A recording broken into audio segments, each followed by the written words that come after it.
某些吉尔维尔沙漠。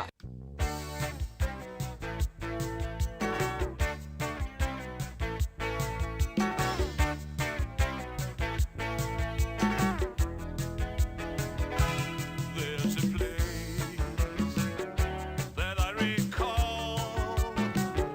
It's not too big, looking kinda small.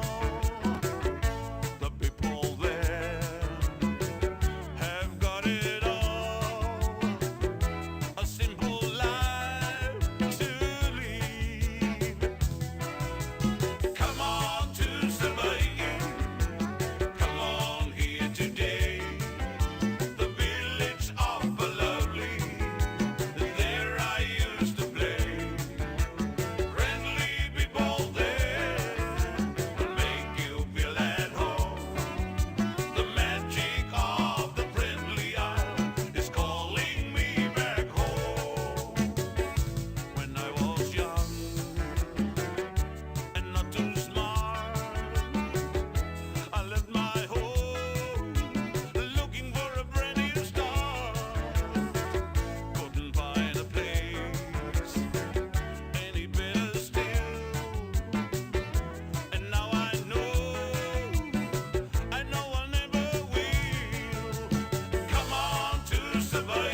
手挽落发。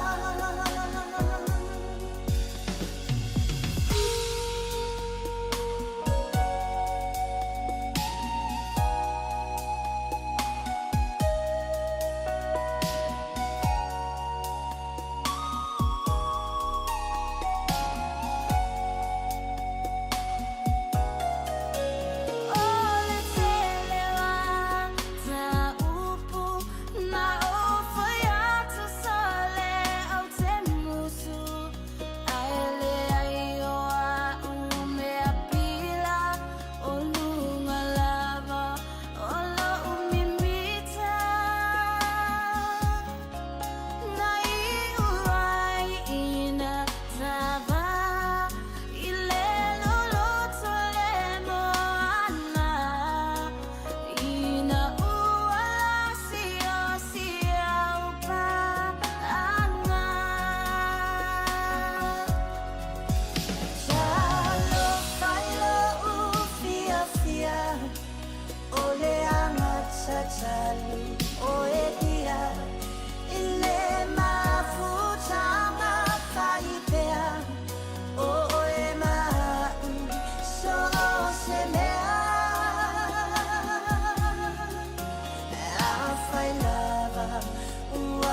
Radio Samoa.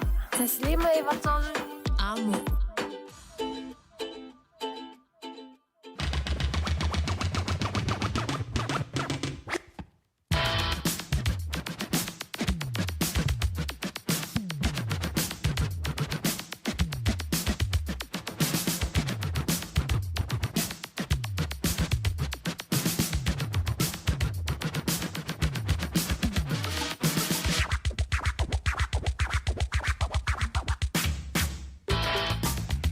Nixio whawhiwhianga sui whewhilongi le riva hengola so amata waile tātou bāwhutanga i le awolide o le stofia so lusa fulu o le riva sino November lua whilu riva whiwhilanga whaatala whantu ia ma pai mahalu antu le riva hengola awoli au whinga le tātou o taro ilo taupa ia malu tau malu ma vai ainga fōi ala ngata o tau mawhutanga ya masina koma masina malo lo mai gar wenga o le tai o na leila malo le soi fo maruia ya male langi e mama talo sia o le da ua sa ya lo ya telinga sua fo le riva ngola woli awa ya se fa singa malo si le fa wina o jute ma faiva lo filima o le paia ya malo le tanto tu ele nga tiktono ni sila e fa pe fo ia tu e mama e faianga e lanchi le afro se fulu ya afro fo yo le va por afro leo e ma lolo fe fe ma lolo sai tutu mga wenga pe on nga panti ai lo tanto tu mai la vole town ali la si o au mai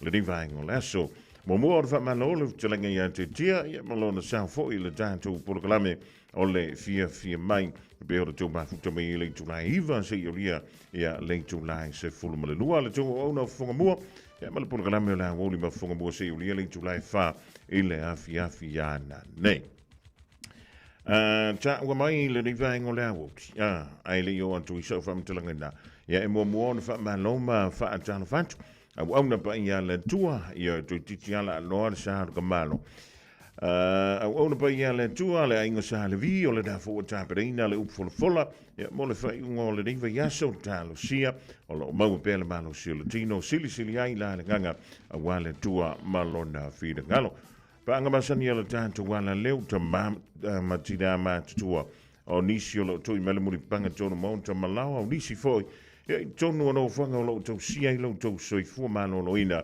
ai whape foi ia maunta ngā se ngasi ia wafoi la ia nalo toi tango nai le i le mole meo le oyster ia wale nalo so o ngā tango le da i le tau mawhai ta wale a foi faspua ia po le faspovi e le ia le kango le mu ia o songa kango kele ia ma mafalo ia lo au ia e ono afa ina ma fa le tonu e foi ia lo soi fu malo lo ina le malo si lo du talo si o le dai a foi solo le lenga wenga o lo o fita tunga ia e le dei vai ngola wo ia o le fa te fiti ai o nga wenga e uma lo le se tofi se so o le freely ia ona e koma la titila ia le toi fa wa we fo ile ele nave is fo pe anta to olia ele lo fa malanga le yo le tua o le ves fo ve so mo molina o le masina o november tangu ngaina e lona so sa muli la so tolu se fulu le venga so asa ia o da mat sa o le te sema ele aso nga fua o na tuatu yo ia o e no fuma e mafofo ni so teknipe o hania o mea na au siele ni tausa a wau te whaia tu an tanto no fum tusi lalo an tanto ngā ruenga sa whai lea tausanga ma lea tausa o te iloa he tumu rau api e reka i ngā umai lalo au ngā ruenga sa whai ioe ai wha fia na whaini au ngā ruenga lofa ia ila tōlo mo mia ia le sosoan ai wha fia fo na e wha i la wai o ia ngā ruenga I lo walo fana o e va fia foi da faini au la piti le nei tau sa e le tau company po le nga luenga o lo e nga lue ai fa fia nga trapa kungi me ngai lo mauta po lo lawa e fa pelea ona e fa o ngai e mga kuele si fa to ina ngai asola e lo ngofia e kangaka e pasi a kulor ka malo foi lele anga yuka e ai lo foi ka so o le foka ki asu lua le sa wi ko mar e mauti no ala o le menga ka o le rabbit o le la piki foi le o le whaakari mera kampangi, a le wasa uku le i anga me ia foile, ia wafo i singa, whaasiri ngā sele. E peo le winga ngā la ofisiri ngi vahengo le awopi, ngā whaingi au la piki ngi masinga o November, pe sa whaia o ke topa, a le waskipi November se koe whaia December. O le wha maoni me i tia vehi o e mapule i mea tele. Ia e whai te whai malau whai la piti le rei vai tau. Ona mua, o te lea mua mea tau o me pue ata. E le ngata i tono le official whai ngā weng. Ia ua whao ngā fwoi me fwoi o GPS i tono o tātou tāwal. E misi lewa tāwal le fau i le rei vai tau. Ina ni te ina wai whapea, e le siaki i nā ngā mea le kou kampangi. Wa a yisa pe fetupu, e maua umalawa wha maunga, po fele a wala na e wia. O le ale uminga e kukua i, a wafuia o me sa whaia i ngā, a whai o ngā sa whaia i sau la piki, o longo winga, e unga maua koe malau whai la piki. A whai la o ngai whai sau la piki, ngai vahengo le a wuri a lau e whafonga mai, o lau karango a kuru whai la piki. Ia umarola la piki mon muringa, a uru koe whaisisi au la piki ngā ngipo kai au, skipi, o le la umana masino November ili se mele lina. E mo ia kupe vafi, fia kanga i kia e whaia i ele la piki. Ia e ke mo ia kore pofo i lele la ipi e mangiso ma yelo patu. Ia wafo i ringi au o loa pe, me ia ke alu foa i fo i lele e mo i sau sere. O koe fia kanga mea, e whai ia, whale tonu i ma. Ia lele, se o mea ka ke koe, ai whalonga kua oi o ngai kau kongo ia o lau kara. O lona winga, o wala koe whaia. O le whaim whaavava, a whaio nei, e whai ngā la piki mai aru whawhanga i le whanau. So le ka alo whai. Io, e aruarua, e whaale tonontu e mara soifu malolo ingo se sia. Oe, tasi ma le lima, sika leti e le whaatanga ina i tutonu o ni usila. Ia pe le tutongia, ia le mea fo i lelo le la fonga leo le excise tax. Le me whai e ona awina mai ia o loi tutono ni sila. Tasi ma le 5 miliona. Ia lea whai nao sikaleti. E to lua i la ua. O whapele o na lokaina. I lea whai nao sikaleti le na maua wha ma losi. Ele ma mtanga alwenga leo. E tutono o au kilani nei. Sole. Kesi ma le 5 miliona. Allah. O le whai mai. O ngā ruenga lea le customs. So soni i tuki mala mtanga ruenga o leo. E nisi o so whainga. E lima ia mo meo storage facilities po o no whanga fwoi e stoa ia tātou o loa. O le nanga i e tuai le mtanga ruenga o leo ma le customs. E le ngantoi lea. O no whanga e no fwoi nisi o tangata. Ea e whapea lea o na maua atua. Sole. Ola. E wa ia yaka o pusa sikaleki au ke wa ia kua ilunga i matautia. E le ngata la i le au wha ina o sikaleki. E wa me iu sikaleki a mai kakungi. Se fulu pepa i tonu a whaila e luas fulu. Ia kango e whai fo lau lau omi pe fia. E le ngata i le tasi ma le 5 miliona sikaleki na maua. A e maua antoi foi ma le afa miliona ta la. Tino i tupe. Na mo whaatasi ai ma tātou o loana. E ma o le wha mai le vahenga leo le customs. E o antu i le lua tesi ma le lua miliona tala. E le i tutongi ai ni la fonga i la tau ie ana ni mea. Tolu sfulu ono tau sanga o se le i seina. O le enga lue o ia o se accountant. Ia whapefo i se li i Malaysia fast fulu ma le tolu tau sanga le matua. O lo nga lue ile visa fo ilele pepa whainga alwenga i Niusila lea na lokaina ile ring mata upu mai o lo whapelea o na tutulai ia pēna tutulai ili whapsironga whai tumaloi marukam ile aso ana dafi e whio lolo ia ni mōrianga e whaantitaulele au maia o sikaleti tutonu o Niusila ini awala palapala o nisi o mōrianga e au fiai ia ole umia lea ole uncustomed goods ia ma le tūlanga fo i lele ole defrauding ole vaenga lea tau tupe maua ole customs ia ma customs revenue ole olo tau fiane ila uane ila matanga luenga ole leo se ia ulia le siaso e toi tutula ia i luma o le wha masinonga. Ea mai lena o le paguaile o le mele sa maua, na maua tonu wai nei fui nisi o sikaleti tono New Zealand, o le mea larea. O le mea kongwane no kufea kua o le mea ka o le rapiki. O le au mai wha na nao nei o loa i to tonu o New Zealand, e au noa male to tongi nai o se la fonga. Eo mantu ale tongi sa la fonga o lai maua fua lau tupi. E maua a koa o mai o e ngā siri. A whaila e tasi male 5 miliona tala. Ai wha an taula le pepsi kaleti i le luas fultala. Ia pesi fulkala fo. Wha mantala e fiele tino i tupe o na maua. A whai o le la fonga na vai e te tau na maua e lua tesi male 2 miliona tala. E fia la ne me tau o na maua i le mele. Lono winga. E whai kau miliona tala. Le tupe maua i atu ai ngā soli ngā tūla fono wha apea. Ia ala me pitu silion wha aptei. O le hai whai maua. O le whai maua. Ia tau wha i titi ai lea mea. O le ola ai afu i tutonu. O le antunu ule tongi ea tāntu la funga. E wala mea ka o le mea mo ia na. O le makua o la ai afu a nei tangata. Ala mea koe whakpoi. O kangaka ia o mai mei e tunu i whafu. Tasi le saina. Tasi maleali i mai Malaysia. E antono nei sila fia. Pea whai o le fui whakau ingia o isikaleki. Isikaleki e whakau wilele under the table. Wa lea kau wharongorongo koi me whapea. Ia whai tete. Whai tete ni te wa maua koi ma oe. Ia e mo ia ngai kau ngō fie fui le. O le awana le au mai i tutonu. Sa mana ia ona tongi wha le lafung. Ia ma au mai e. Ia wa a maua antoi lola ma oe. O lono wing. O ele stangata. O le te fsoswani i soli tu lafonu. I lo wha anta wina leo o loa. O nei au mai tono le antonu. Wha soli tu lafonu. Wa ele makaukia. Ia wile, taati antu whapena i o au. E le ngā lepa wei o loa le au mai whaasoli tu lafonu. O teilo. E ia isi fo o loa. O le au mai whaasoli tu lafonu i tonu ole nei antonu. Ia, o se tasi nao tātou ma tāu pule ni vaengo le awu. A whai e te lantalantane i nai Eden Park. La sau whaafonga i ei musika i ana tātou le pōna pō.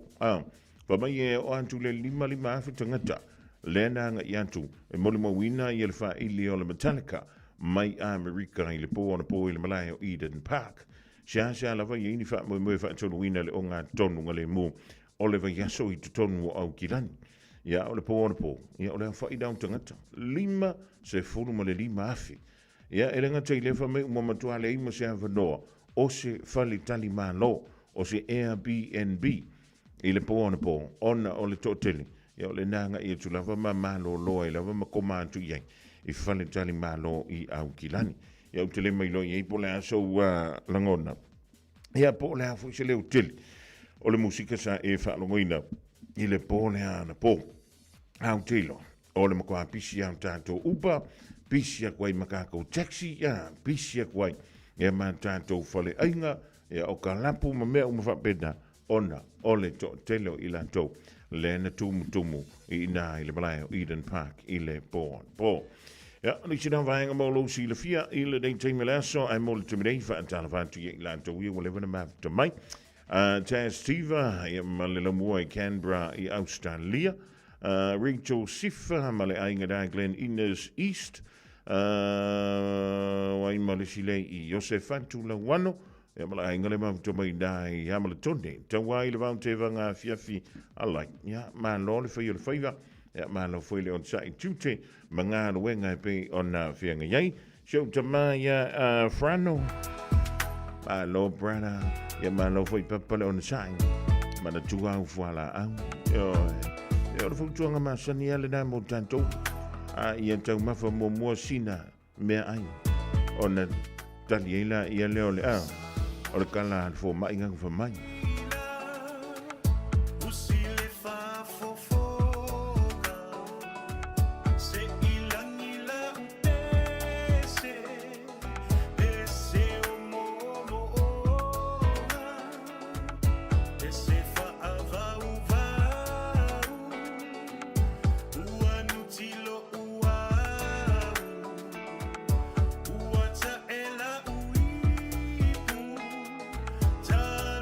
To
Major weather events have created significant challenges for Auckland, while game-changing transport projects have created massive opportunities. It's time the plan for the city caught up. We need to better protect people and property, enabling more homes where it makes sense, where Aucklanders can walk to the shops, catch the train, or live closer to work. To learn more, visit AK Have Your Say Auckland's Future Housing Plan. Submissions are now open. Brought to you by Auckland Council. Tāmaki Turiki. All together Auckland. Oceanic Cars Sawia. Jehu! Awana e misia le whaapitoa maua e ale Oceanic Cars. Ono to ator se folo mua e manuia la tau tarsanga o le anga baa i le sei e manmalawa i le se folo tasi a whetala. Ioe, se folo tasi a whetala. I le aso loa se folo o te sema. Susu mai i le lua iwa o Roscommon Road, Wiri, po o le Whawha, East Street, Papakura, Pevili mai i le o iwa Whavalu tasi lua tolu iwa. Le Oceanic Cars. E te manae maua se luma na i manuia o la wata li I polo wa whawhine. Ua se fulu nei tau sanga o whaatino le Pacific Advanced Secondary School lea au o nanga. Na whaawaile nei a onga e Sir Michael Jones.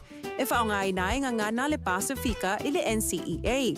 Maua fua o fua o ngā toe lea ni pilia onga. I le tau sanga lua o loa whana maua lunga I le Whainhomera o alonga whana wale pass na au sia tongi e ulufale ai I le Universite, po le University Entrance, I le tele o kolisi I au kilani. Ua uti awa noa mo le lua o lua ono. Mo nisi whamtalanga wala au loa le pass I le ovart se lau valu o fitu lua fitu fitu. Ovart se lau valu o fitu lua fitu fitu. A whaia lo fausia so mauta po whaalelea, mana tua le ingoa Dry-Bond Construction Chemicals. So sing han wenai whaatata wile fola, flooring, o so sing tu inga whale. Mana tua le ingoa Dry-Bond Construction Chemicals. La tau te whaonga ina le tile adhesive malosi. E tu mau I le tau vela, ma le tau malulu. E mauti noa le mausali o fausanga. Wa limas fun tau sanga o le tau tua le Dry-Bond Construction Chemicals. Patua tua ina to tele, ai meise company faufale. Papso ta imai le tamai ia Alicia faumuina I le olua tasi o whālua tasi lima fituiva. Olua tasi o whālua tasi lima fituiva. 24 hours a day, 7 days a week. Radio Samoa streaming live on www.radiosamoa.co.nz.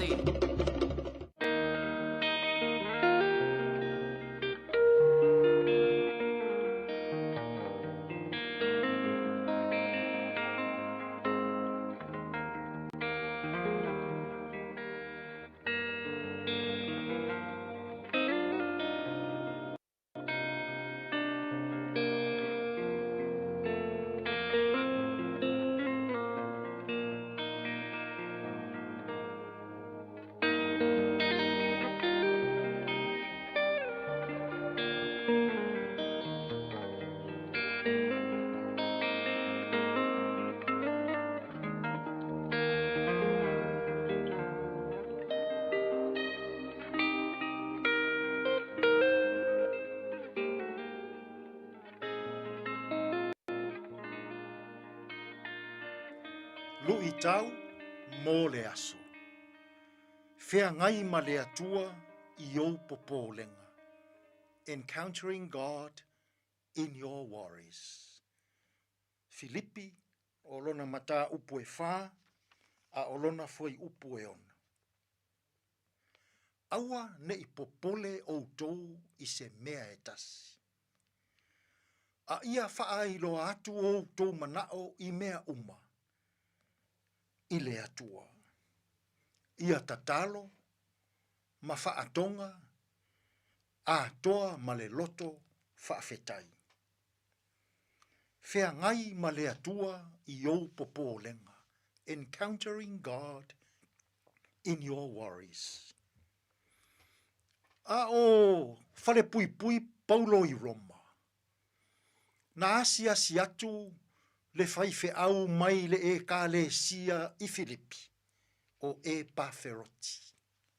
Ua momoli atu mea alofa ale au lotu I Filipi. A toa mawha amanuianga, ma le tala fia fia o lana tautua I le atua. O le mafua anga lena, na tusia ai e Paulo lana tusi le nei I le e ka le sia I Filipi. Se i momoli lana whaafetai i a Filipi. Se i whaafetai a Filipi i lona so i fua whai taulanga. Se i whaafetai a Filipi i le tausinga o whai fe au o le tala lelei. Ma whaafetai a le e ka le sia i Filipi. I lona so i fua tautua, ma lona so i fua ngalue mō le atua. Pau a silu i taua Paulo na momoli i a Filipi. Ina ua umalana whaafetai malana whaamalo. Whai mai Paulo i a Filipi. Filipi. Aua e te popole i se mea e tasi. A ia momoli i le atua o tou mana onga uma. Ia tuli vae i le atua i le tatalo ma le whaatonga. Ma ia maua pea e o tou le loto oli oli. I aso uma e le au noa. O le lui tau le a Paulo i le e kalesia i Filipi. Aua le popole. Ai ave i le atua le popole. E ala i le tatalo. O le whaatonga. Ma le loto ua tumu i le whaafetai. Samoai. E whetaia i pea i tātou malu i tau o le nei o langa. E tele mea ua tātou popole ai. O le ai o se tupe. O le ai o se mea ai. O lava lava. O tamao a inga. O mamalu. Ma whaalave lave o nai o tātou ai. O nisi nao mea. Tātou te popole ai. I lea aso. Ma lea aso. Ai mana ia le i taua Paulo na ave. I le e ka le sia i Filipi. Fai mai Paulo. Filipi. Aua lava e te popole i se mea e tasi. O mea uma tau te mana na oai.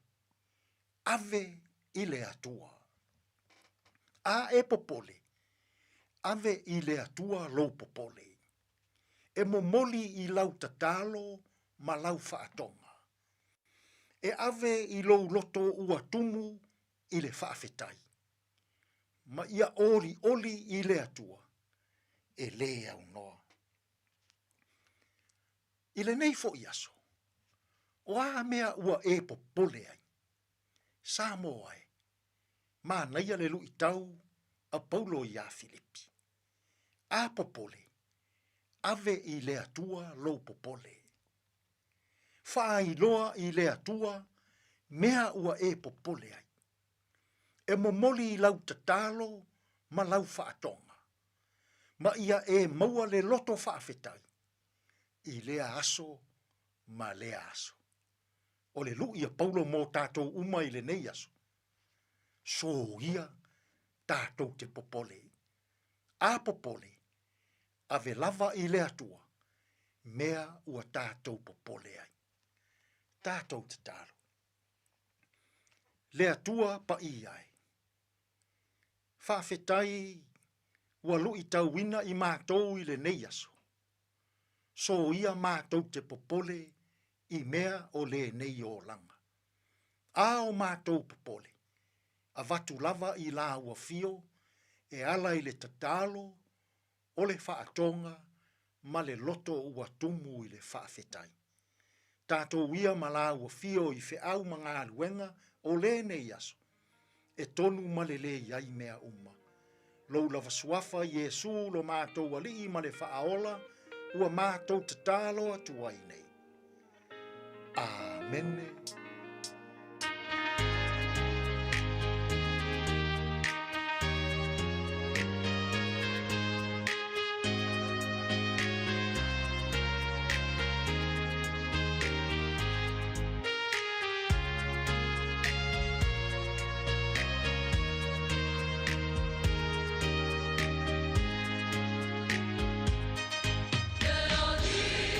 Sila, sila, ya imoto.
In this update, the world's most valuable company's profits have surged to a new record high.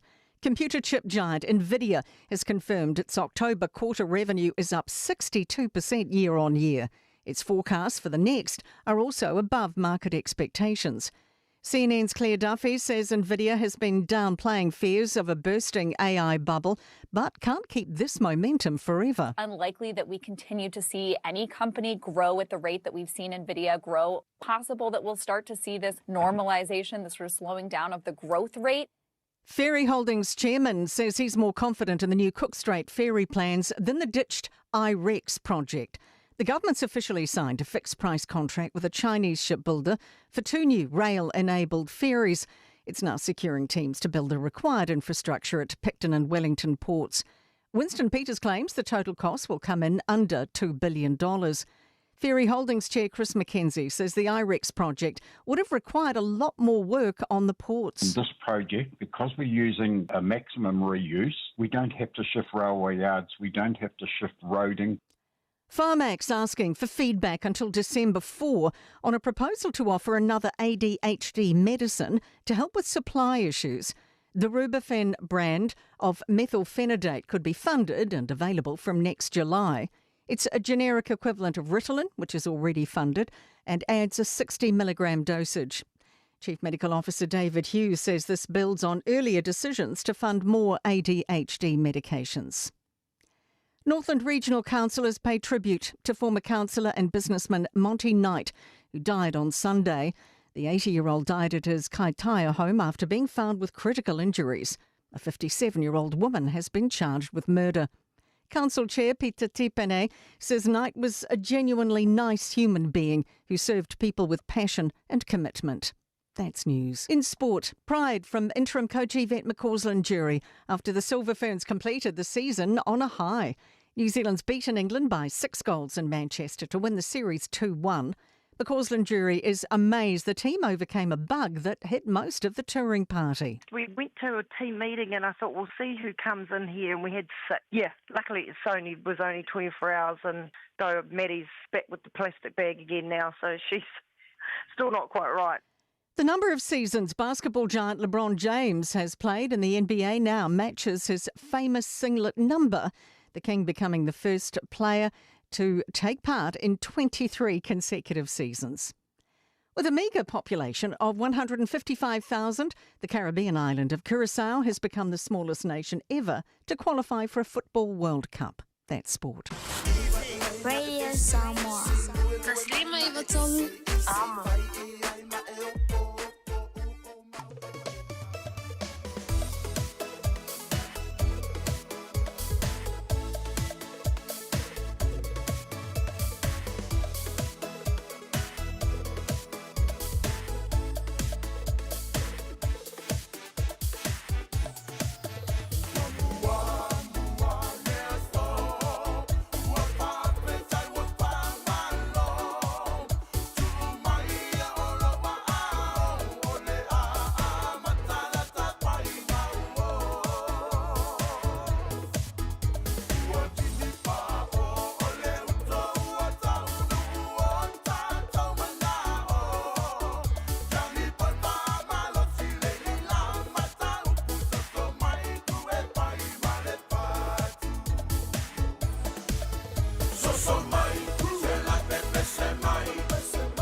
Suvumali na lo skipen le vang o le woli ya ma le pese siona papa o le watato ai le papa stoina ya ma le yoi fale la langa silo matu ya le la watato ai nei manu va before il fantunga mai le soso mai crew le vang la woli ya we down to wala to temi yes for mal tolo bidu te te nei le tula e tassi ja, veel even toe en maar te mailen die wij wel eens zo wat je suluma te confie mai ave olela ja zo fa longo le sa wala vela le wo vela ita to of ya fi mele po eles que mai vela le mele wo ja le timi to malu mai fo ile le le savi ja if am to you lo to va ile suluma te confie mai ave olela lo angi malu fo ile savili ile ding vai ngola wo le fenga ile to mga wenga chim me faiva lo filima maar die zie voor vervangen bij ona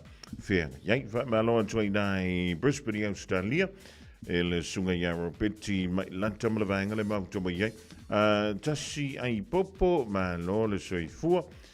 Before ila ya nisio le malo le to all ma futo mai. Le ne vango le tato polo kalami. Ovisi umi o tato tele no fu ye me tau fale maututon. Ja, po o le tūlanga fo i lele o le fale rent. A i le sala, o le ua wha sala ini nai aine. E le wha masinonga, ia se tasi leo landlord, ia po le tangata e ana le fale maututongi. Ona o le le, va aia le le, ona fale maututongi, e ui o le sa tele la mta inga na tu ina tu yain. O wha tonu ina ila, ia pe wha sala ina aine. Ele sala i tolu sifunu ma le tolu wafi tala. Ia le landlord i nai le pitonu leo Canterbury. Ia tutongi le tolu sifunu tolu wafi tala. I sala o le solia leo le tula fono ua whaingoina o le tendency law. Ia po tula fono ia li mtaita i nai i la towe ana fale maututongi. Ia ma i la towe lo na nofo i na fale maututongi. Ia o le whaatamala ave e share. Ia le meka o le lapisi. Ia mai se tasi o na whanua. Le no foi tangata. Eva ai le lapisi lea. o ke le mai lopo o angi fōlinga fui o se lapis. Ia e te fia wa ai a o le lapis. O mo me sa wha o ngā i tutonu o le whale. Ia le upai pai whafu. O no o mo meo o ngā umu. O moenga. O wha malu o lau papa. O wha sol whangua vui e wha o ngai mātou le au ka muta. Ia ma mo meo i e afu. Oka. E ke le fia wa ai ai i le lapis i le pai pai i. Ia o i le whanwhana wale me ta o le namu. E whanwhana wale me ta o le fili. Ia ma isi mau i ni seti wha la fua. E mau umai lava i. Ia o le mea tau. Se wha mule mule. Whai o oe ana le whale mau tutongi. O oe e wa ia le meka o le maintenance. Ia po le wha tu mawina leo le lei. O vaenga uma o le whale. E au fi aile o ngā umu. E au fi ai ia le mole meo le whale le ioe. Whale tā ele se i tūlou. Ia e au fi ai ia mo meo palaka. O mea uma kau le whale. Ioe. E wa ai e lau suma. Ai le wa pe foile. E wa ai e le tangata le maututongi e le whale. O i le se me wa pe na. Ioe. A whi te le malamalama le tūla fono. Tauna e alu te whaitau le tūla fono.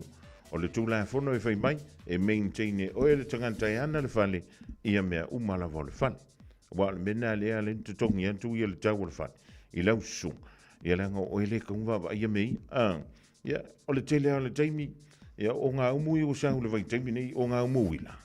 A le lei ia ma le lei le wa ia foile. Ia o wa ko mar kausanga lua kausanga lai lei. Ai a kele a inga punga ia i lunga le suava.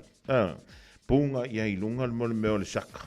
Ia punga ia i lunga le vai o le alaisa. Punga ia i lunga so skua i ngā kuka e whai i lunga. E wawe ana le anga i mo meo elemeni.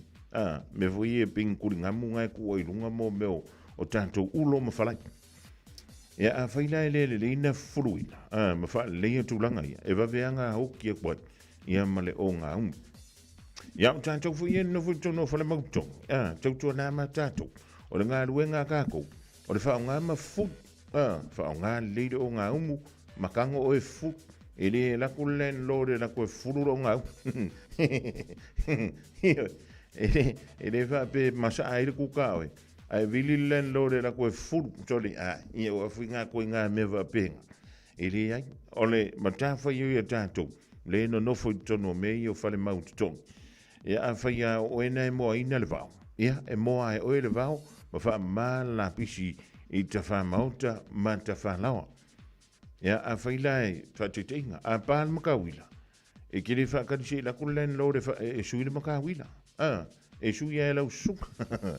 Ai a wha apea la walua lua ai pe lo la palaka o le mori por ki o le mori ringa. O le au ngala nao lo vili lau len lo. Whai ai. O mā ko ua lewanga fia ki le mako mori. Ua lewanga fia whangala kere fo. I le palaka lea. A lele ola le palaka lea. A iei se kuai. Ia o inala. Tātou te oa i loa i le vaenga lewa tā ua. O le tendency tribunal. Ioi. O i la tōna e wha tonu folau. I le vā whianga iei lea. O oe le tangata e nofo le whale mautong. Ia ma tangata iei ana whale mautong. Ia wai o nisi o taimi. E pi e wha pe whele le whika ngaka i anga whare mauko. O la ko o sifi. Ia o nisi fo i taimi. E wha pe ngaka le nofo le whale mautong. O ia le sifi. Ia oe. Wha mole le ingi sifi i kongi i le melea. O no le meo le whianga inga fo i le e whai le vā whiaroa. Ai eila le tangata i fia sifi. O na avelo le i o le tribunal. O inala le tribunal. E au mai e lo le tali. Po ai sa o le sifi. Ia po o le sifi, ia borga ka anga fale le sifi. Ia ona maua i lo le ina o lo nai unga. Ia. Ai mana tua. O le wa tele suinga o tula fono le wa ye le vai temil ding. O ma fai le tu unga o tula fono. Ona fai atu ya te oe. I to tonu le iwa sfuruaso, ia e mwhenga e ka penga ese. Mai le fale nei te mautong iai, ia po o le lai titi fo le taimi fo le tu atu. E tauna o antu le fia vai aso. Wa e alu ese ma le fale. Ku sa pe le whakawinga ese le fale. E pule arka kai anga le fale. O le mena le ui iai. Ia le suinga o le tātou tula fono. Le ua iai le vai taimi le nei. O le whaingo fia o le mata upu pe a whenga le ngalea i le whaingo ngā luenga. Eoi. a whai o le tō angata ita le no fo le whale mautongi wha ama male whale. O ke o fo ia uia, i le ngā landlord, i le fia, i le a inga le no fo mautongi e ilo lato whale. A wa o le memo, a whai e tūba mātanga te le no foi, e kere banga o sauskanga ka fui lele e wha pai lapis, e suil tangata tū male no foi, wa i ele mana. Ia o le mea foi lana, e wawe un toi suili tau tu atus, ia o ngolo whakalale le wa ingole whai. Mea nei wawe ona tātou whi me ia i sol, ia o nole whapea leno, tol. O le ngā mai ngia li le pili rea o wa ia kua ese fone mere wa o whai asi kele o la pisi le whai. Ia o le mea lana e tātou maga whakawhai. Ai a whai, o oe ana le whai. Ia nei tila fia tele i o au matawha yoi. O wangi o kako peila o kamale. Konu sifuru konu wafe le ufa asalaine. Ele wha masinonga. Ia o ngol meo le le hango la pisi. A lai whanawhanau o le mei ta o le namu. Ia whanawhanau atu ai mamo meo whili ima isi mangu uma. A talawanto leu singa DJ Dame ato whangameke. Tasi o whantunga lea wha mai kalo whae. Io e kalo whae a ue leisa o lanchi le ngiwa e ngole au.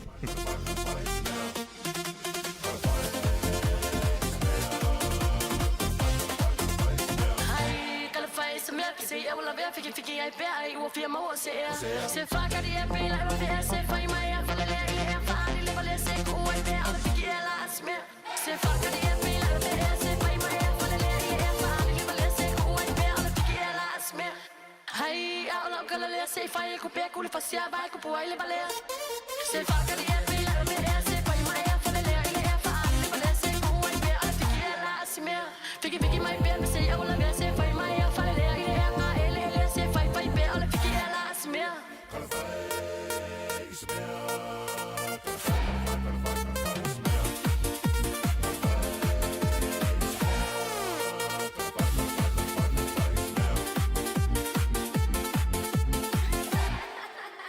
Hai, aula o kala leke leilo se mea le ua kafea piki mai pea. Piki mai pea se aula be se fai mai a fale le ele se fai pea se aula ma se mea. Piki mai pea se aula be se fai mai a fale le ele se fai pea se aula ma se mea. Hai, aula o kala leke leilo se mea le ua kafea piki mai pea. Piki mai pea se aula be se fai mai a fale le ele se fai pea se aula ma se mea. Piki mai pea se aula be se fai mai a fale le ele se fai pea se aula ma se mea.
Last time I walked to the dairy, there was a big dog roaming around.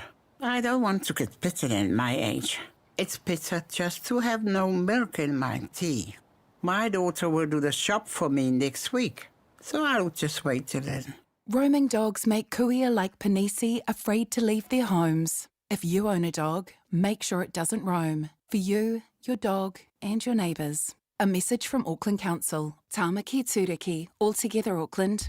O e si la fia e iwa te si male tolu wha miliona tā la le se leni ale UTOS ua toi whaasafua atu i ona sui whai unite I le lua o lua wha. Whai sau teo ngā tupe e teo wha whainga luenga ai lau se leni ina ia vave whaotau nuu se wha moe moe tā ua a lau a inga wha pe e ka le sia. Wha o ngā au nanga le ANZ po le tālofa voucher, le M tā la, male my cash e ala I le Click X. Wha afso tai mai le ono valulima lua ono iwa wha iwa, le www.utos.ws, po le emaili o le info@utos.ws, po le Facebook, le UTOS, le whaaputu ngā tupe teo whaawhainga luenga o le mawaenga tausia Samoa, teo whaawhainga luenga e mātou lau seleni, ai sele e oe le manuia. Oceanic Cars Sawia. Jehu! Awana e misia le whaapitoa mawa e ale Oceanic Cars. Ona to a torse folo mua e manuia la tau tarsanga o le hanga baa I le sei e manmanawa I le se folo tasi a whetala.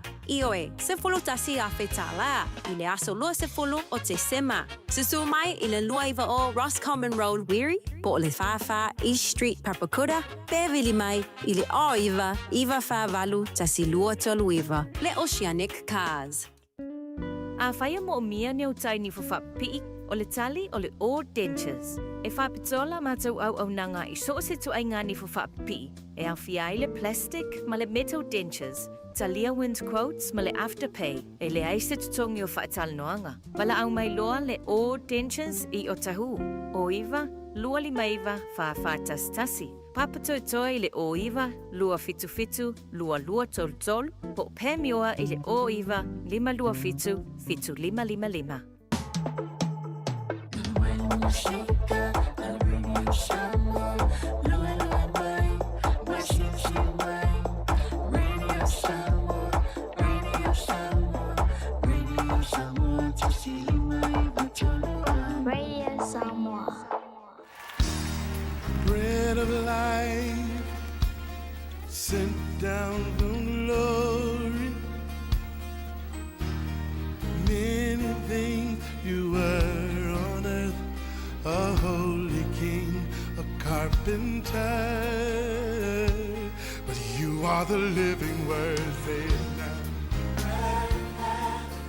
Come on. O te whiawhia lawa I le nei aso e whawhiloa I tātou atunuu, ma I tātou porkalame masani o le areto le ola mo oe. O le whataoto lua sifuru tolu a le whai upe fitu e le whaupunga whapea. Awa e pei ona manatu o ia I lona loto, ua whapea lava o ia. O le upu mo oe le aso le nei, whaaitete I mea o e manatu I ai. O e loa o lo mawhauwhau a e makua pawakele e malosi tele le mea le na e tele tala le tuspa ia e au mai e whautua I tātou e whaikeke o kako mawhauwhau tātou loto e ta unga isi taimi a e mawhauwhau I le ola e o le unga o le ola e ke o iai a e mawhauwhau I le oki ma le ai o se wha moe moe o le unga foi o le oti o le ai foi o se wha moe moe sa ye tala mana ia lava no fai tau e winga I le su enga na fai le si scientist e winga I le pawa ke le mafau a o le su enga fai mai na fai le tangata na fasala ina I le oti le no fo wila I South Africa fai mai o le tama nga o le aso la fasala e fa wila ke fa wila ia o fasio kele ia ai o se fasala nga tinga tele e fai mai la o sa ngi wolokali mo le pangota la fasala le oki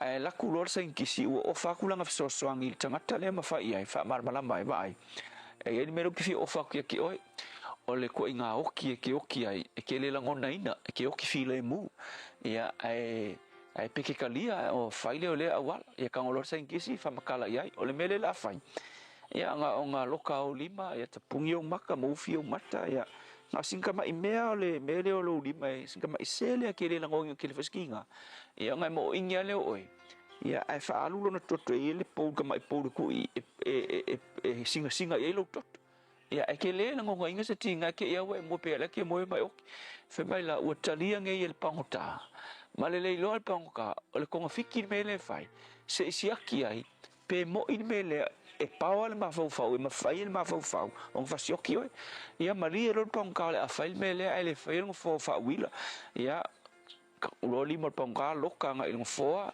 loka la no foa mi fo male mea o fusia yo na mata o le fai le mele fa wila ai fai mele ia i fo lo male pou ku ila lo ngali manga loka fa pe ku ile pou la lo singa le toto ka ngolo le fo le ile senkisi ska mai e o fa pe ele ia lu fo se koko le kong fiki o fa na singa mai e o bel fa ia la ngona el pankar kinga ale ma fo le ma ko panga o le okin mele o mai ia ka ngolo mar senkisi ku male pou la lo i ale pou le o ile ka mai fanga au e tip e pa u ile le vai sala ele o longa koko le pa u ole vai la e fa pa o e pese pa o se koko e le ma fa le panka ke minga ka mai ska mai ka ngol fo mai kipi fa pel lima ele fa sko konse mai koko ngala ele o kia a ole vai le pa o malonga ma fa o longa koko o le fa solo yoki o le mea ka ukia ele meleng fa fo mai e o mai fonga ele atoa se furu menguke o vai ku nga ka ye mai ka wingal mele o makua o le se ola kingo male manga val panka o manga vanga lo ma o la va ingoki o oki o mal ma fau o mai oki ai o mai fonga ele se koko ar o le me triki le nga fai le se su e pesa e ma fai lo ma fau o nga fasioti le la nga oki panka ele o songa koko o alu ai nga oki o nga watapuni lo na ma fau ile ola mal fa moi nga mau mai la il experience me nga fai e ma fai e lo ma fau o fa sioki oi e ma fai fo e lo ma fau ona fa ola ia te oi o le fasili la mo oi le asolengi o le a le mea le na e pulea lo ma fau nga oki ma fau nga le fa moi po le ma fau i le ola amen le fa kuanga kuspa ia male upu le areto le ola mo oila solangai a fai o le oki ni ngai fa tu mualo ma fau o le unga e ki okia a le upu la mo oe tau ma fai e fa tu mualo ma fau i le ola ma le fa moi a le vesini fe ke maua mai e ke maua kala kuspa ia e ke maua lo Yesu o e maua le fa moi e ke kangi ia Yesu po le ale oki wo mai fa ia Yesu o ke manga mia le ola o ke fa moi ia te oe o ke ola Yesu fa fetai ele ai se mea la via i matou mai le oki pe a fa ia uno ma oe so ani se tasi ma vatu fa moi ia te Yesu ia ma fau oki i ma fau ola fa fetai Yesu amen.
Pese se lau lima sefulu ma le fitu o le tusi pese le da ale e whaka a sa, au talavou e whaka a sa, mai le fia ango whangi tua i Amerika Samoa.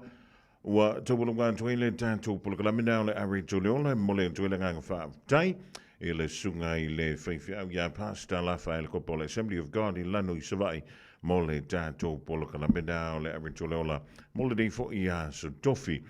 E na uanto e sfunu le 5 minuti na tale o le tula e lua e le nei fo i vaengo le o le o le aso afo aso tofi telo ia yaso e te ia il fa manu ia tu e stanga ia te oi ia le ana tatu toto e ana leila e le me foi le ka o le lunch wai e se le ta o le da mi o tatu o langa ai o te o tu mai ana nei le mo le angi ia por Samaria ngalele ma fa pe mai fonga mua ia langa lenga maua le ia ko lau fa sala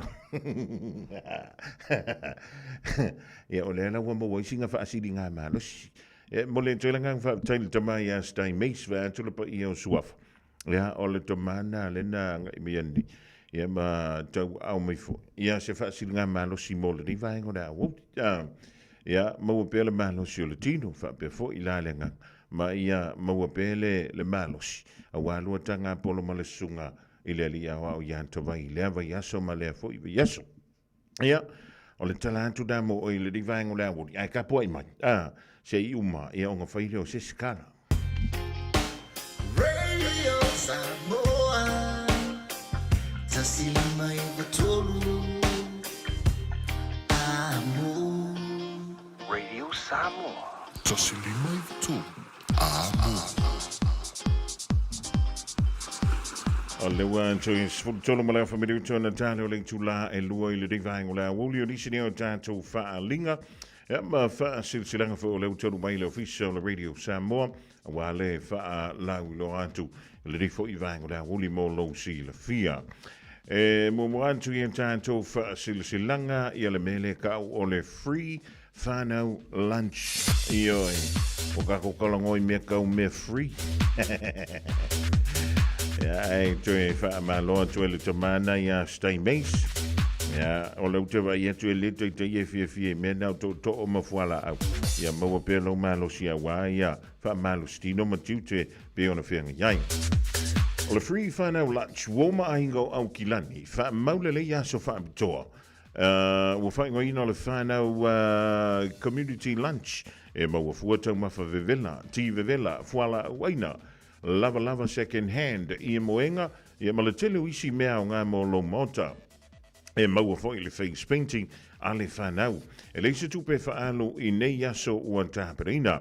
O lea so muli leo ta ua mai I o lea sa aso nei, aso luas fun mantolo le vasino November, mai le afol se fululua nga I le afol le lua I le a woli. E whaiale I le no whanga o le Eastdale Reserve I Avondale. Eastdale Reserve I Avondale. E whaiale I nā le kapaka. Avela wahinga avele whanau. Ia e eva like TTA I nā a. Ia o le Eastdale Reserve I Avondale I lona kapaka. Ia a tono le atoa ini tātou whale ie. Maua fuaita mawhawela ti vevela fuala aina. Lava second hand. Ia moenga. Ia bala tele o isi mea o ngā molo monta. Ia me se foi face painting nā mo le whanau. O mei le ai ma so tupe e whaalua I le dā wauli. A fo le sifuru lua a ngā I le afa o le tūlai lua.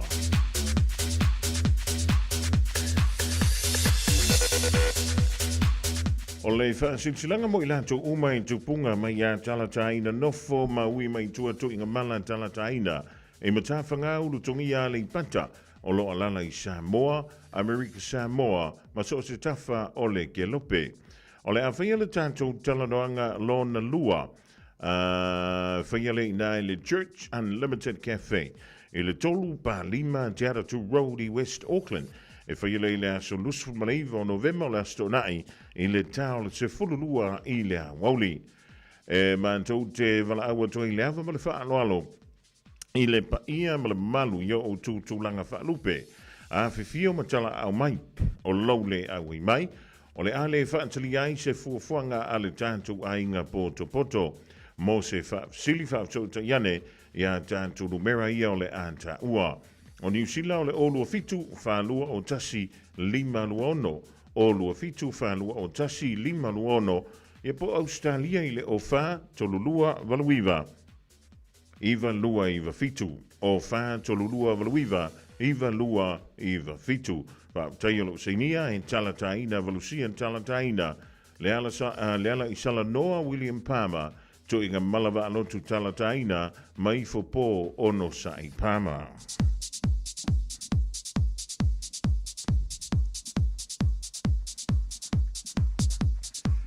Aone ngalo sa lo minga o le tusi o le songa fa tasi e male lo minga o le vau filifili e mawai fa lo penga o Samoa I sisifo tutuila mabanua o nisi o tala tu o Samoa o la ngā upu o le matafa yo le matai I le whaingo fa le lave pe o whai pui ponga ma liu le o si o singa o ainga pe si le whainga o Paulo o si I wha aloalo wha ala ngingo I kālesia ma le tele o le ngangana o wha alo longa e da o le fitu se fulu tala le tau da o le ofisa o le Radio Samoa le tolu ono Hobel Avenue Manukau e maua tuwai sau lominga. Monisi whaamtalanga walau mai le tātou ofisa I le lua ono lua tasi 5 I watolu, lua ono lua tasi 5 I watolu. Le leila usawe o ilunga le penga te whaelangi ona e alusa o le tā ilano le shopradio.samoa.co.nz shopradio.samoa.co.nz ona fai mai ai lea ia o lau oka a wā foi ia le wha lau loina lea a min le awidatu lea o lau tusi ia po au tusi manai lua o le songa male vau filifili.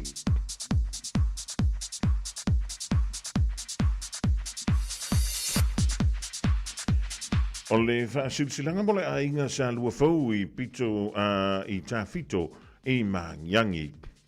Ma tau te wha tulu atu lau wha whungaanga Samoa, tu lau na lava.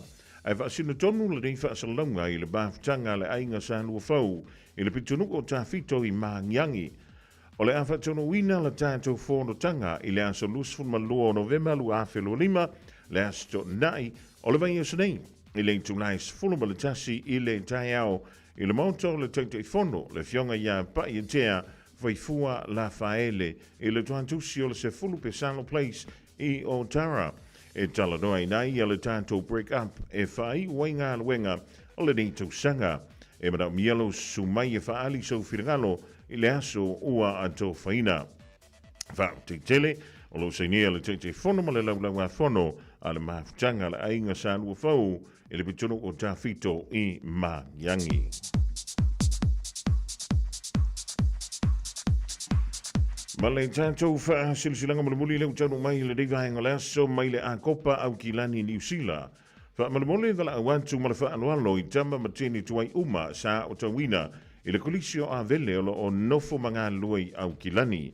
O le awhai le tātou whontanga malamuli o le neitau sanga i le astona i ne ia so lusful lua o Novema i le tulai tolu i le awaulianga i le ono i le fiafi o le no whanga e whaiai o le Youth Line Manukau i le tasi whaalima St. George Street i Papa Toi Toi. Whaamula mole whaamalo si mai ma tausisi i le taimi ua whaatulanga mo le whono. Alofa le antoa moli ang tielo tau soifua e apa so man tuola whaamte tele o lo senia e le prestene ma le ofisa o le maafutanga le da ale a kopa i au ki lani nei.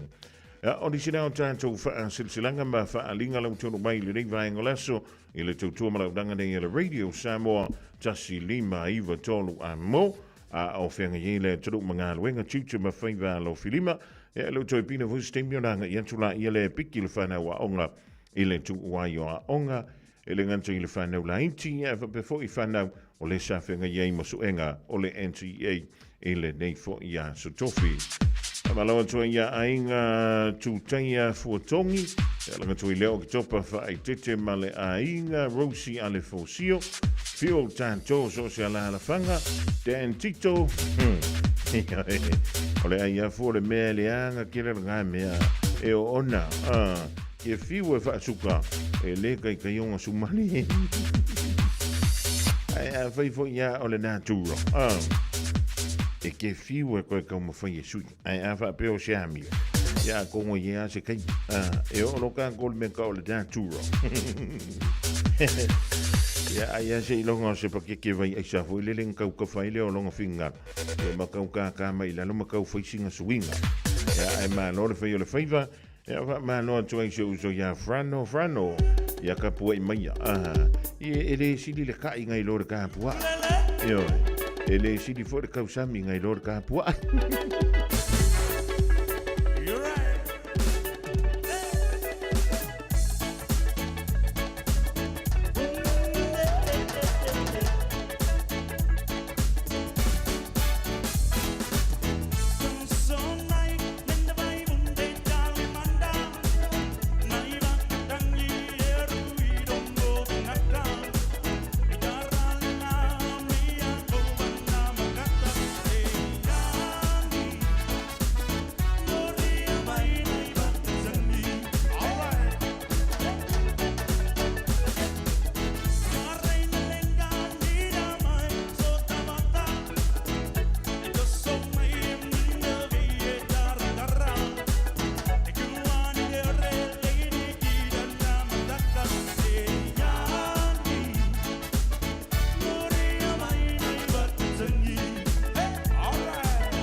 lava talani me out tironi sila mo ni tae fa forma ya e to luas fulu lau whainga rua ngā leo leo o whai iaisu o suenga i so tanga ma wha ngai na si se mali le te tawoni ata e peona ua wha maoni ai nei leo leo wharia leo leo e leo te ena wha ona whai iai na suenga wha sori tu la whono i lea au whainga ruenga sa mua mua tu wha ilo e le Johnny Usila i se vaenga au whainga rua ngā leo leo o whai iaisu o suenga e au whiai ma leo fisa sa wha malo lo ina ua maua ni ata le tala whenga i masinia leo leo sa wha matu iai e muri mai se vai linga de faunga ina ele au whainga ruenga o le interneti sa ma fuena wha ma vai sui komisina tolwini o leo Chevenman skimming lea sa e tau tino le moni o lona umia ino ni ata matanga ia mionga e whaia i tamaiti mato tangata e whaunungari i mameola i le umi e whatau sanga sa mua atu longo ai ele tamata i sui komisina longolango leo Jill Rogers ina le Johnny Sila sa iai se atu ngalunga i se numero lai ki o tangata sa whaonga ina ne iata e peo na whai iai so sanga. Sa visili le Johnny Sila mos whaamani nonga ai le i maua mai se tali a leo leo. Ai ole temene to lua ian suisi ni o le vaenga le pule ngā leo leo e au fiai mali tamai ta i sui komisina tolua i nei tania kura. Sa sia i Chevenman skimming a awhita ia e mamoria ngā le umia ino ne iata mātanga i ana masini computer whai ngā ruenga. O le amatanga le masina nei sa te utino e skimming e le moni o mone morianga i lona whasalanga e la wina le masina fau. O le ripoti o se suenga le pulenga tuma o te o whatino ngā leo leo por Independent Police Contact Authority, IPCA. Le se a whamatu ina le vasa o mawai. Sa maua i le suenga i le telo ni whatino ngā le sa whaia i le maenga o le pulenga leo leo. E au fie makora. I le sootanga ma le awala sa ngā whai leo ma le tali atu i tua inga e ese ma iai soi ngā tū la whono i a mionga whaungali i sa whaia max skimming. Tala noa ai le whailo inga ma le utu stala le mauta whono le pāle mene o sila ina o mai ona wha matu le li poti. Sa whea i le komisino leo Richard Chambers i le la whono tanga makura. Ina o iai loina sa ia sia max skimming a afta ia e mamorianga le umio ne ia tamatanga. Sa ia whamarino ai ilo na langona i leo le leire whaatinonga o na tute. O max skimming sa i seia la solusu fito union le tausanga nei. I le tali vesili mai le Johnny Sila sa whaari ai Chambers sa ia i loina le ase singa kura o max skimming ia i ulai. Ma ia tapa ai sana whamarinonga ma whailo ia i lona le fia. Ina o vesili ngia pe o le ale tali kura ai sa tali Chambers e fōringa mai sa whate ia ina o tilo iai o se whaafi tauli ma o kura lava e tali iai. Ina o te silingia pe o lea se singa wali mataita ina ile li taia whaafose. O le tamata i siukom sina mua a sa tali Chambers e la te li talanoina. Ai ui lea i sina tei moni muliane ile mai ai o lea whonotanga sa whorofola i loa kura lona li taia ma leo. Ina o so ta ile le Johnny Sila i a kura i sona manatu pe ai sea sa i a siai max skimming ai pe sa i e so tanga manona li taia.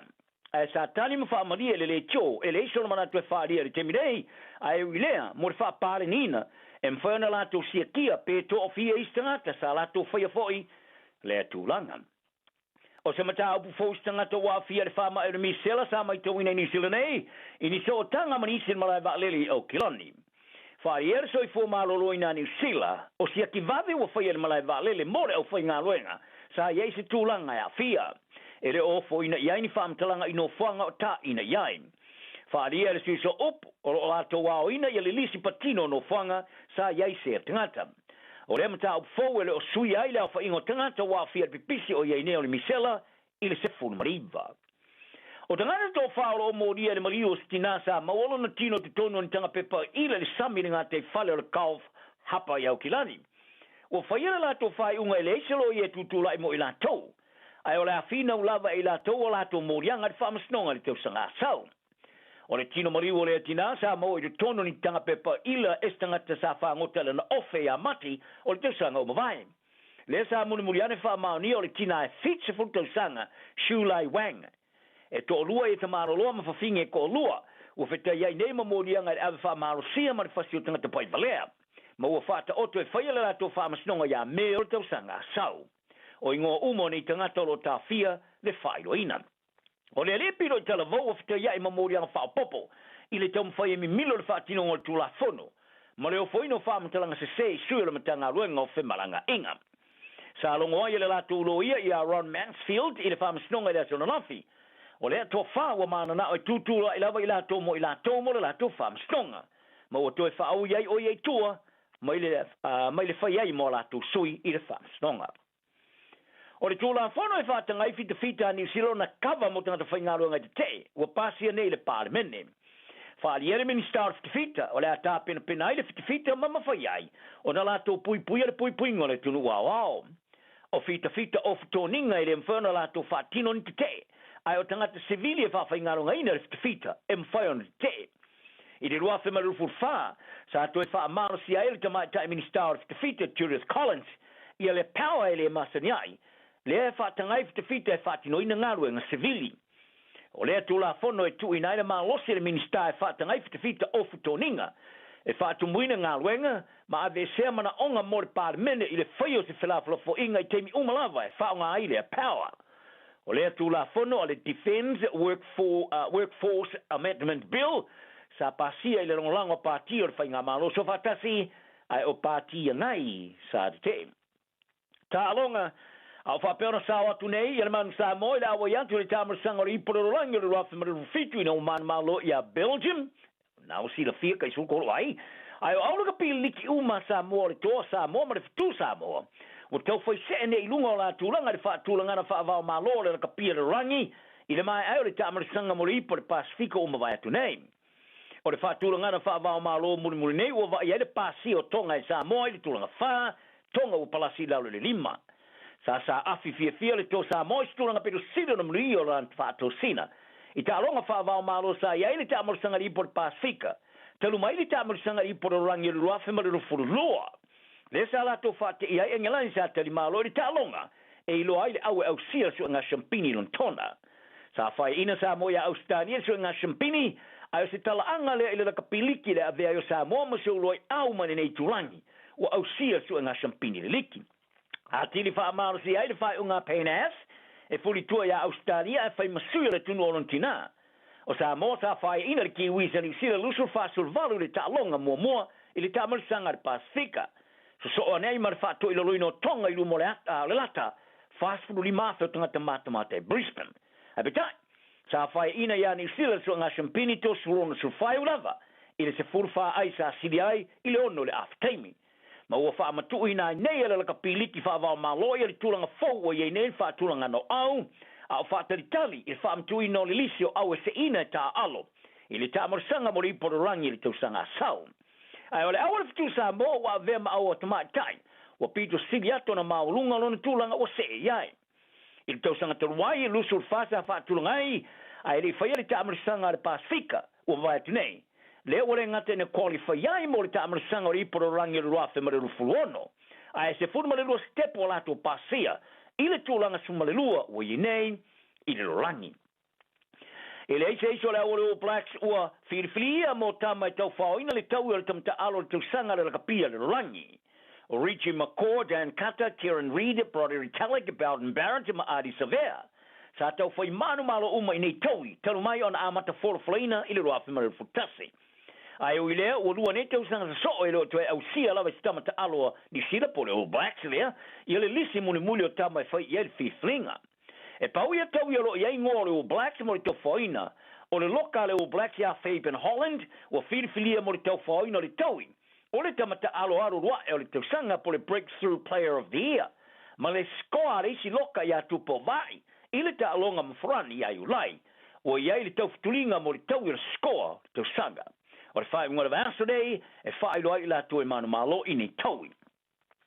O whai toi nai rua i tamata alo raka pili ki kei ale NRL, Australia, i ale au basketball ale i New Zealand nei, ale New Zealand Breakers, o se pala ai. I le ofuina leo le ofu ta alo e ele fu ai langolongo ai tangata kei po le Pride Flag, i le ta amarsanga le NBL Pride Round, i le tausanga asau. O le Breakers o le lua iai leo kalapu o whai whai unga e le o fuina le toninga e loa tangata kei, pe langolongo e whai tangata kei, talu mai ona amateina le ruafi mara futolu i le whali eina. O le pui a leo tamata alo te jotasi, mai le tusi lima i o tangata i o la tuta li tonunga. O le awa le Cairns Taipan sa la to whai foi le tūlanga i le teimara whasalonga mō mua le tamarisanga. Ina o te ena tamata alo na o fuina ofta alo e iai le whailonga le Pride. O Ian Roberts, o se kei, e lau loa tele lona i leo malangolango mo tangata kei ta alonga e Australia, talu mai ona whaalau telina i le lua a awhewsalau Ivson Malima, o i o se kei a o ta alo lava. Sa ia longa le Proclame Morning Report le New Zealand o te whaiunga le breakers o se tau valea. Mai tele se tulanga a fia e iai mō tangata e le o mau tonu i le whailoa lea i o lātou lava i tu ai ngō tangata tonu e iai. Mai e tua iai le whaalala ino te tununga wha e kalesia manga nuu. Whalia Roberts e leo wha te ia le whaiunga lau basketball mō te tonu e e se wha te wānau wha politiki ma te li tununga wha tāpo inga. Tala nao ne yaso, maua leo na sai tang tauma manuia le so. Tasilima i Watolu Amo Radio Samoa. Good morning, class. Good morning, Mr. Who on a track. Ia ole ole a whaere tatatau wala aunga. T49. Wow, name. Who's on a track? Accent. Matia ia unga tine tama lea so. Jason. Ma feturen a, tabe a, ia. Mai, follow mai. A e I o ufanga la monu. TV he karo. Ole roa. Roa piti. A e I o ufanga la monu pisa TV he karo. Ole roa. Roa piti. A e I o ufanga la monu pisa TV he karo. Ole roa. Roa piti. A e I o ufanga la monu pisa TV he karo. Rora piti.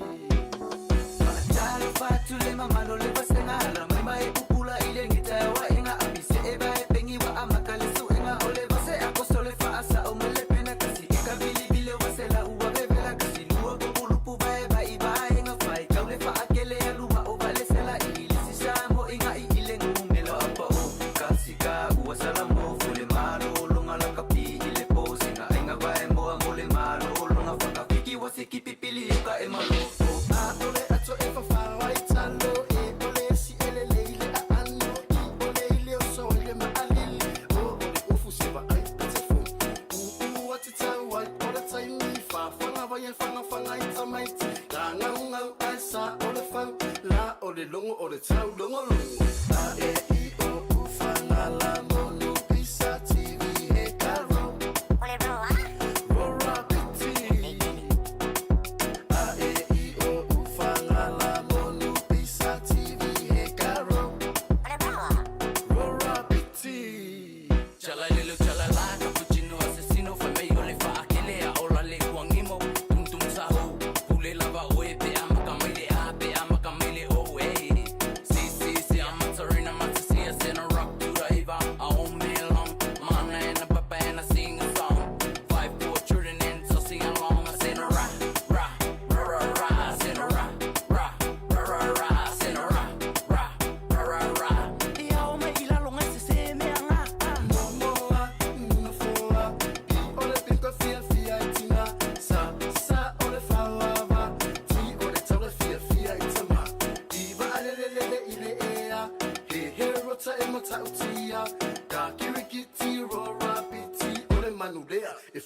Vivanga o lari vai ngola uli cha vai toi foi o tanto polokalame ya pe ona e fa fonga i tanto telefona ma ya se yuli le a uli e le July lua le to a ma vai atu la mfai on to o da to stimio mo e mo te nei o la fa tasi mai e le telenga ya luia pira pela tanto le to to ma danga le city cars e au kilani sifo wala wala to ino lo to pa ia e ma lo o to ma lo fa televan to le telenga luia ma lo fe le fa ma lo nga lue Talo fatu se manu fa malo for se fo manuia e lau fa tanga nei foi vai ngol tapo kalame ia fa talo fat fo il te fa fo il tapo inga malu il tapo tunu lo fa fo tapo i mai o fe lava o New Zealand lo e mau bel tato fa sala longa ia o fo lo fa talo fatu la tu on nei o lungia tau tuina lo to malu so se vai nga lava mana biel so ani al fa to inga tato ta vale ia anga le foi le tua la fai ngalu tofi le tua lo fa le malu ia fa pena foi on fa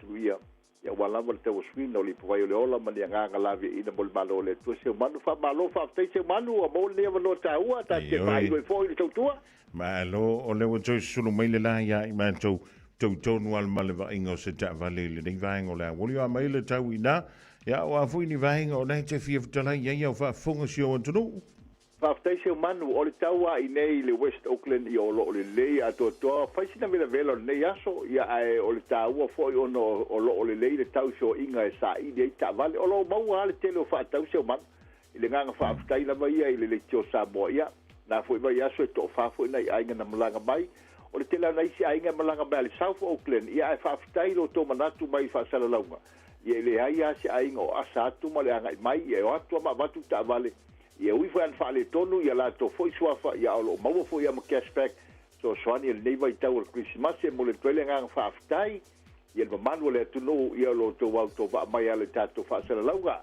o ta fa sala lauga ma sani ase o manu o ta vale la vai tonu le tato lo to a ia o tau sanga ia le lei ma lo kilomita ia ma fa penau na si lunga le tau sanga te va ia pa ma liu mai vai so sa no winga o fautuanga o luas fu tau sanga ngai lunga i le lufu lima i o tau sanga le nai tomu piki el ta vale a wai le lima ato tue umani te tonga leo ngai mo tatu fai ngā long tulango tatu laisene talia laisene Samoa fai nai sau tau sanga malo laisene Samoa o lai ma fai na ave tual tatu ta vale le temine nei ia tasi al tau sanga o ngā ia se manu ia on toe fa fowa tu hoi leo ngia e fai al ta o ngai nei fai na liu lau laisene nga ia tu laisene New Zealand tanga lena i o laisene umalawa lo fa tanga ina ia em fai na ave tua tatu ta vale tulanga lo iai ia tatu finance iwa pasene o le valu pasene ia tatu bank o lo mo fai un tali mai le lei ato to le credit ia ma o le temi fo le ia o lo mau ata to le lei ia credit na tatu tangata lo angai mai ia o lo fa mo tatu bank no vinga ia o lo ave fa mo muy tupe ia fa pelo asa mai ia ona tau apalole tulanga tatu finance ta vale terminei ulango le tutua el watu ta vale ma watu le tato pensini u fatu multane ia o lo foi tato fatu mo le tu mo le foi ba yaso ia mai se tato ga ya tu Christmas mo le tu sa fo ia na u fa silsilantu ba sun tenei a fatu sa ta vale ia em fai no fo atu lau iPhone Pro Max 17 ia e so swani ia mo le Christmas pa fai malanga ia ma u ma fa manatu fo le tunu o le tau va ai se sala nga va vale sa o te ol vayaso e lo to telefone vayaso de toe a o le ai mau vayaso e fainta to nga lue e vai ai sa wali le leife o inga i ta fonga ia ma si singa ia inga ia wala ul fai gon leito sanga ia cashback o lo maua faina fainta to cashback fu wa fe pem na wai a ngai bali lima ngai bali fa ngai bali tolu e maua uma ia pe fa pe te tangi mai ta to cashback te vanga na la we singia to fa tino fo i vai ngale nei ia ma le tato lima se lau tala tu ina tu i se tasi mai le tato fatau ia po le tato referral ia o nai vaenga ta ua ia whamanatu atu le tato atu nu au te pole pensiona benefiti po le alawa tu lango le iai mali mai matala o mai o lo tali atu lava ulungia le nganga whaaloa lo i whain tato ngā lue fatas sa ili sa le mo Christmas mo le atu le nganga whaaftai se manu watu si o lo mawai tato whantavale tasi lua Lincoln Road Henderson i nele West Auckland e maua i el tato whantavale whaftanga i lera mal metono ia ma le tato numero le telefone le olu atasi o malvalu fitulua ia te maua mai ele tautua le company ma le o iwa lua tasilima valu iwa lua fitu ia te so ta isa o mai lava ia o mala o tuam tato tala noi le nganga whaaloalo manu te leia sa moi lau whatau saunga le whaingon nei vai aso ia mai se lau siu fonga se o manu tu te mwhaiva wha umal nei aso soi foma i manuia soi fuia le talenga ia lugia pira pele danto a vea lavo ia ma fonga tau mulmolina o le tautua malaudanga a le city car se te maua e nai le tasi lua Lincoln Road i Henderson numero le telefoni le pe ona ta o iva lua tasi lima valu iva lua fitu te valau iei mo sousa le ni vaengo le aso ua se anto le tanto taimi ia lus fun bidu tele bute nei ia le tula e lua fa malo toi matua la ngatu le fa na ava travel le sa yantu piki le fa na wa onga i le rifo i vai ngole ha moli va i le la te muli le fa yele service o la ta valley o fa pe email Warren of Fitness o ye se pengi sing o le sile me so le o te ata pa o lo ko ngi si o pumping sing so le ngal masawa kwa ka ko wa $10 for soling ko fa pe e fa fe nga no ka va le nga me o se furgala e bangu ile afio la ka va ya mal me o le mo o le sana voile comme voyez fa un peu couler le se le ngiu ku fa le ile ta va o le ku va penga e o si va pe li makala soling ele se mo nga va o le finga ka va le me ka ko le fa Ua na o le Radio Samoa se furulima iwa toru a mo e tau tuaina o e ilangu ngana fitu aso le vai aso. Maunu ue Samoa e wai la le le vasa. La le o e inu o le vasa.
Samoa, ya mala mala male ta no le sua le palua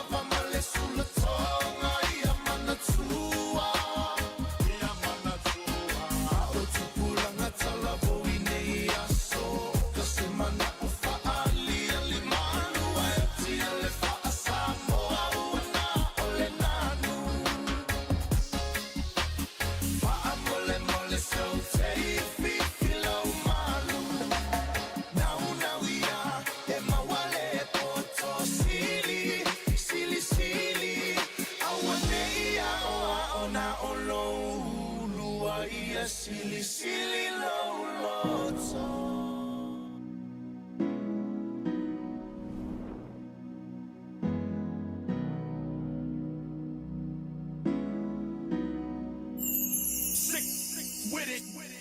O te mana tuaina si o u ainga ile a matanga sayai ile matitiva si o u tamama lana mata fangota ma si o u tina ile umukuka ma si o mato fale o sayai e tau patu patu lo na fola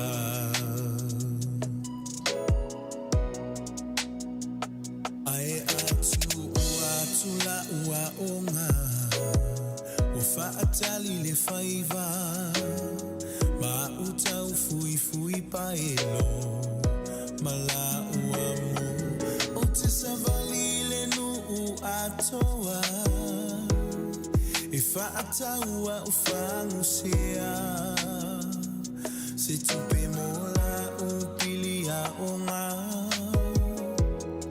ma mea fai asi o ainga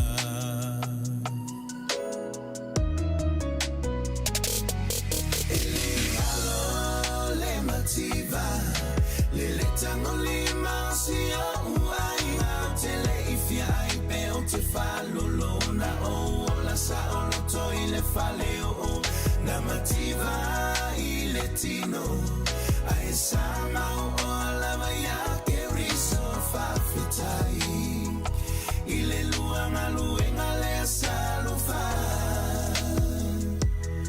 o mato ai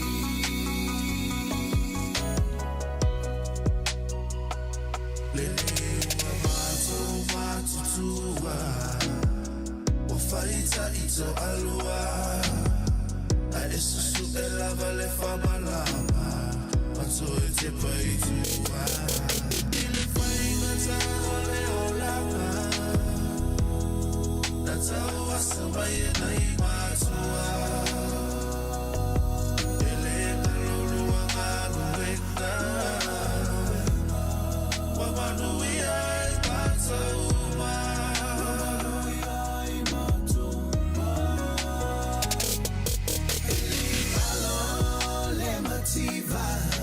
le tango le mausi o ai te le ifia ai pe o te falolo na o la sa o lo toi le faleo na mativa I le tino ai sama o la maya che riso fa fitai I le luanga luenga le salo fa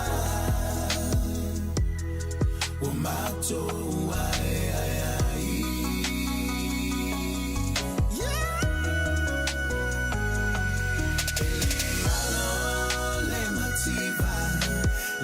tango le mausi o ai te le ifia ai pe o te falolo na o la sa o lo toi le faleo na mativa I le tino ai sama o la maya che riso fa sitai I le luanga luenga le salo fa o mato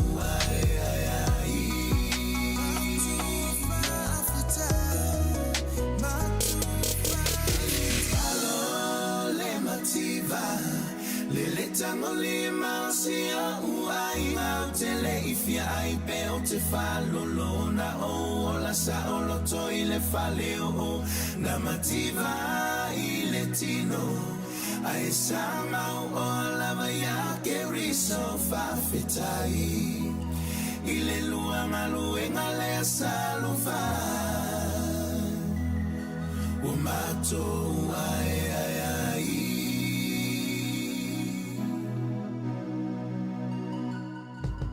Beta Drive Doctors I le taulanga whaatau I mangele whaapea manrua mo le vainga o so ngase pe amana o mia e whaatino e fo I matupui pui o le whana witi o tupui pui le COVID flu mo I la tau e flu on tausanga malunga atu whaapea matupui pui o le flu Pala au telefoni, 255-25 mo sa wanoe whaatino ai nei au nanga.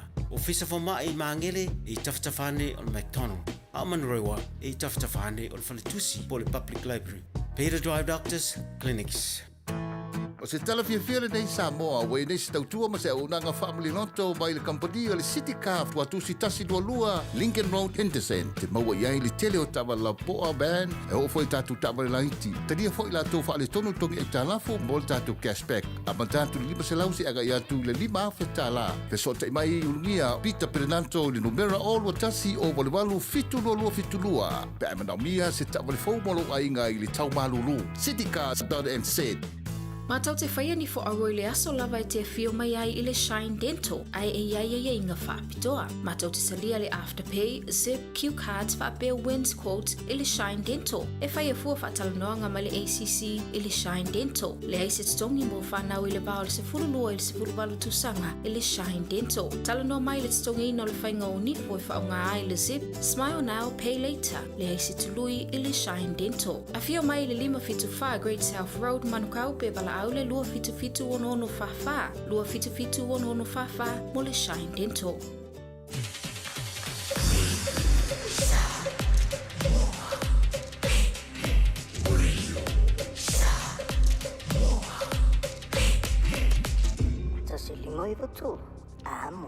O le lua me tau tēne le afo le lua e le tau tua wha o le radio Samoa Tasilima e wa tolu a mo sauni atu pe o le dafo o tau nuu e sao le malo le tantu tunu a misala vaman tua ma avata le le nanga i anto e piki le whana wa onga e le tu wai wa onga stemele o tau mama lo si sila malo le foi ia wa ele le se me paolo dai paka le i lau tau me wha whonga me pēr le tantu wala leo radio Samoa Tasilima i wa tolu a mo tali ai le tanto so te inga filo inga mala fionga ya lilo ma yava mai vai la wolio le so e disi melo tupu nisi vai ngolo tule mai e te tonu o le tanto wa turu I Samoa.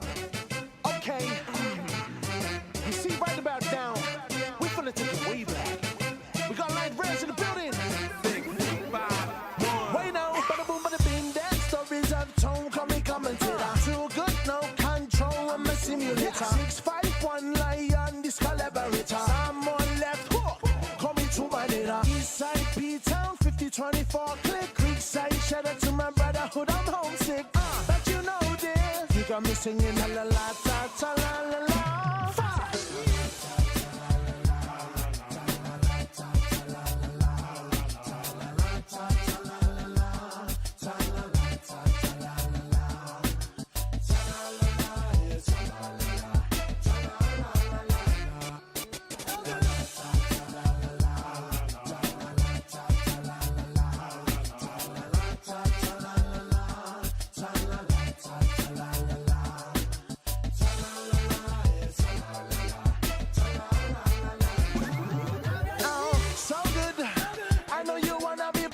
So good, I know you fancy a man that is so magnetizing, so fancy with that hook.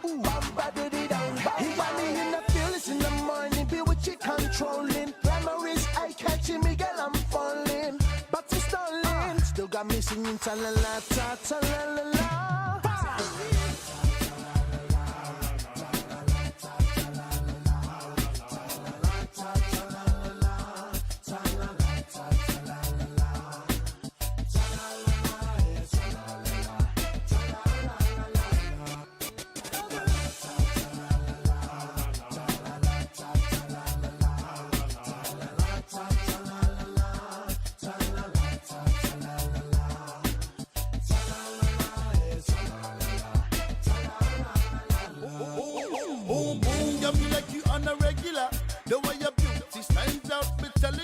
Woman, those eyes got the fuse all over your face, sticking your body language, cause they feeling the same.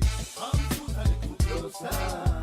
Pick up your voice for me, put out the fires, getting hotter up in here. We can't cooperate, come on, you can't disappear. Oh, no, nobody's in the chance, get a right, cause you are mine.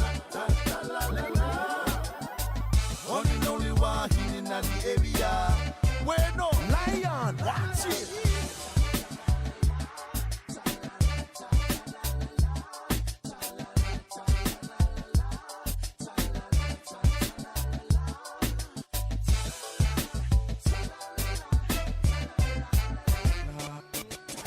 Ya, exacto.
se ata I lunga o le fata Pe ai se lave ai mai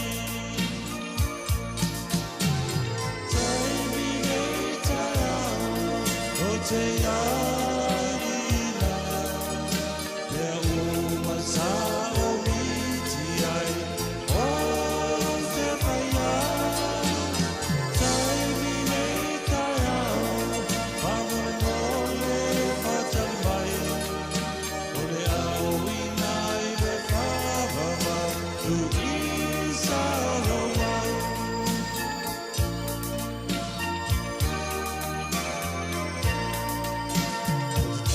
To atu sa utau mawhai Te roa te au o maualuela Pe tau o le tangata e se tono le nei whale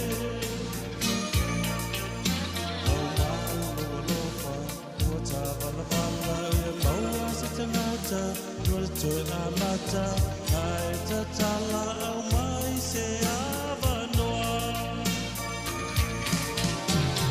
Tai mine tai au O te aina Lea uma sa o miti ai O te whaia Tai mine tai au Wamole mole whatali mai O le au ina I le whawawama Tu isa roa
Limba Bidton Talo Link July and Tolu Larry Sailor Fan Tola Tolanga.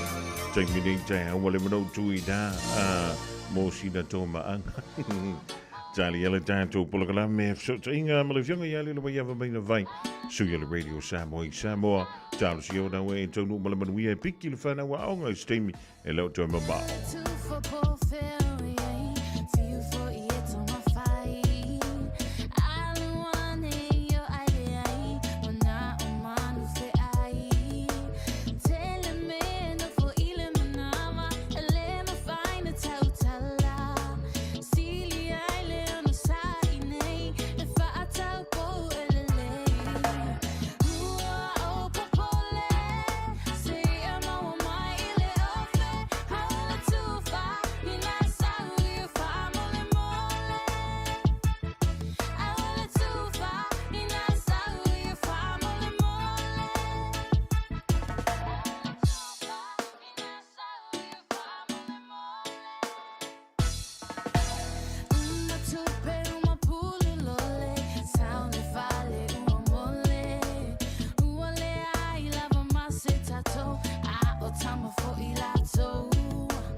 na tu ai loa ai o alua e pafa atali tali la upasi watu mule pasi le se avanoa o usava livali loa so solo mai tua let us see your pasi o fa afoe mai ela uhani hani hani le se me wangata ai lo ufia fia ina wawa aya oredia amata tunei paso umalava lo ufa atali pasi ideala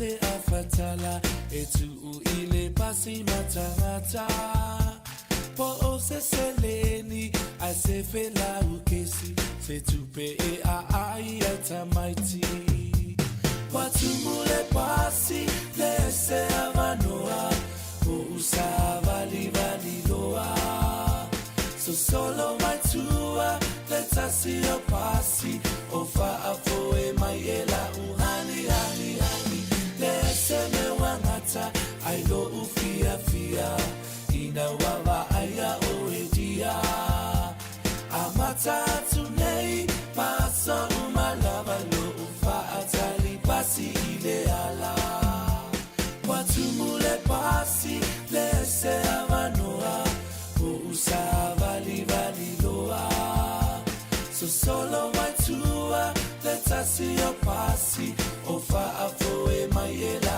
uhani hani hani le se me wangata ai lo ufia fia ina wawa aya oedia amata tunei paso umalava lo ufa atali pasi ideala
talo falava o tātou telefone ua mawhai ona tūwhātasia le Radio Samoa a wā lava lau whafungaanga.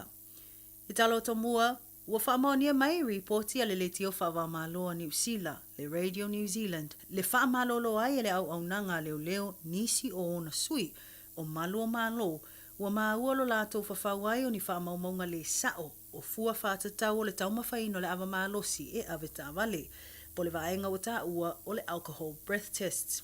Whamawina o tau nuu i lea whaai unga, taluai elena o le pau lea o ngā yoinga le tau tamali i maanga tau sili i le vea ai o i lātou ma leo o lātou whaia. I lea mata upuna whamawina ai e lata i le tolsuruafe i loilonga o fua whātatau mo le awa malosi na whaatino e le sao pe whaamau se fo i e leo.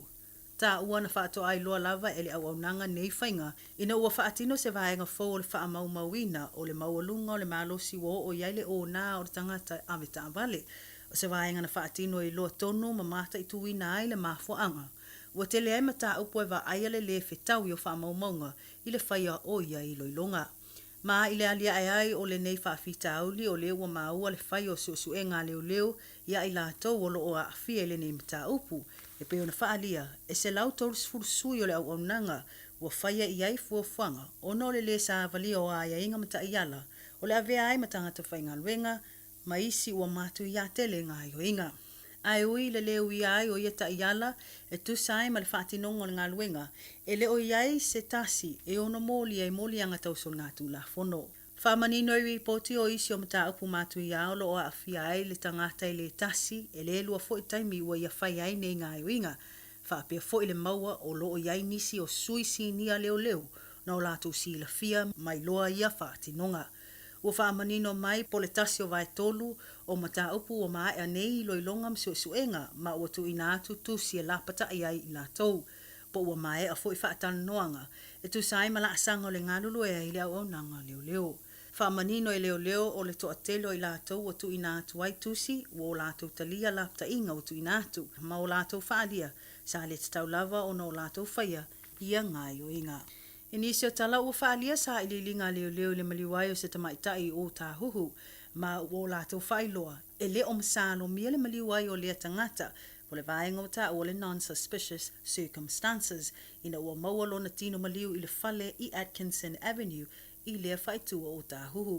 I tala anga le neim tā upo e whaapea na tau nuuane sui o le vaenga o whalaulavi te tupu whafuasei, po le emergency services, po le toe se fulu mi nute le tūlai lua i le vavea o le asunga fua. Whaalia i lo lātou tau nuu atu ai, ua umale o lo lea tamaitai. Mai tau ina le tāpuni ai o se vaenga o Atkinson Avenue, ai whaatino le ngaluenga leo. Whamawina o le atu ina atu lea mta upu ma le tino maliu a lea tamaitai le pule o maliu po le coroner mo ana sa ililinga.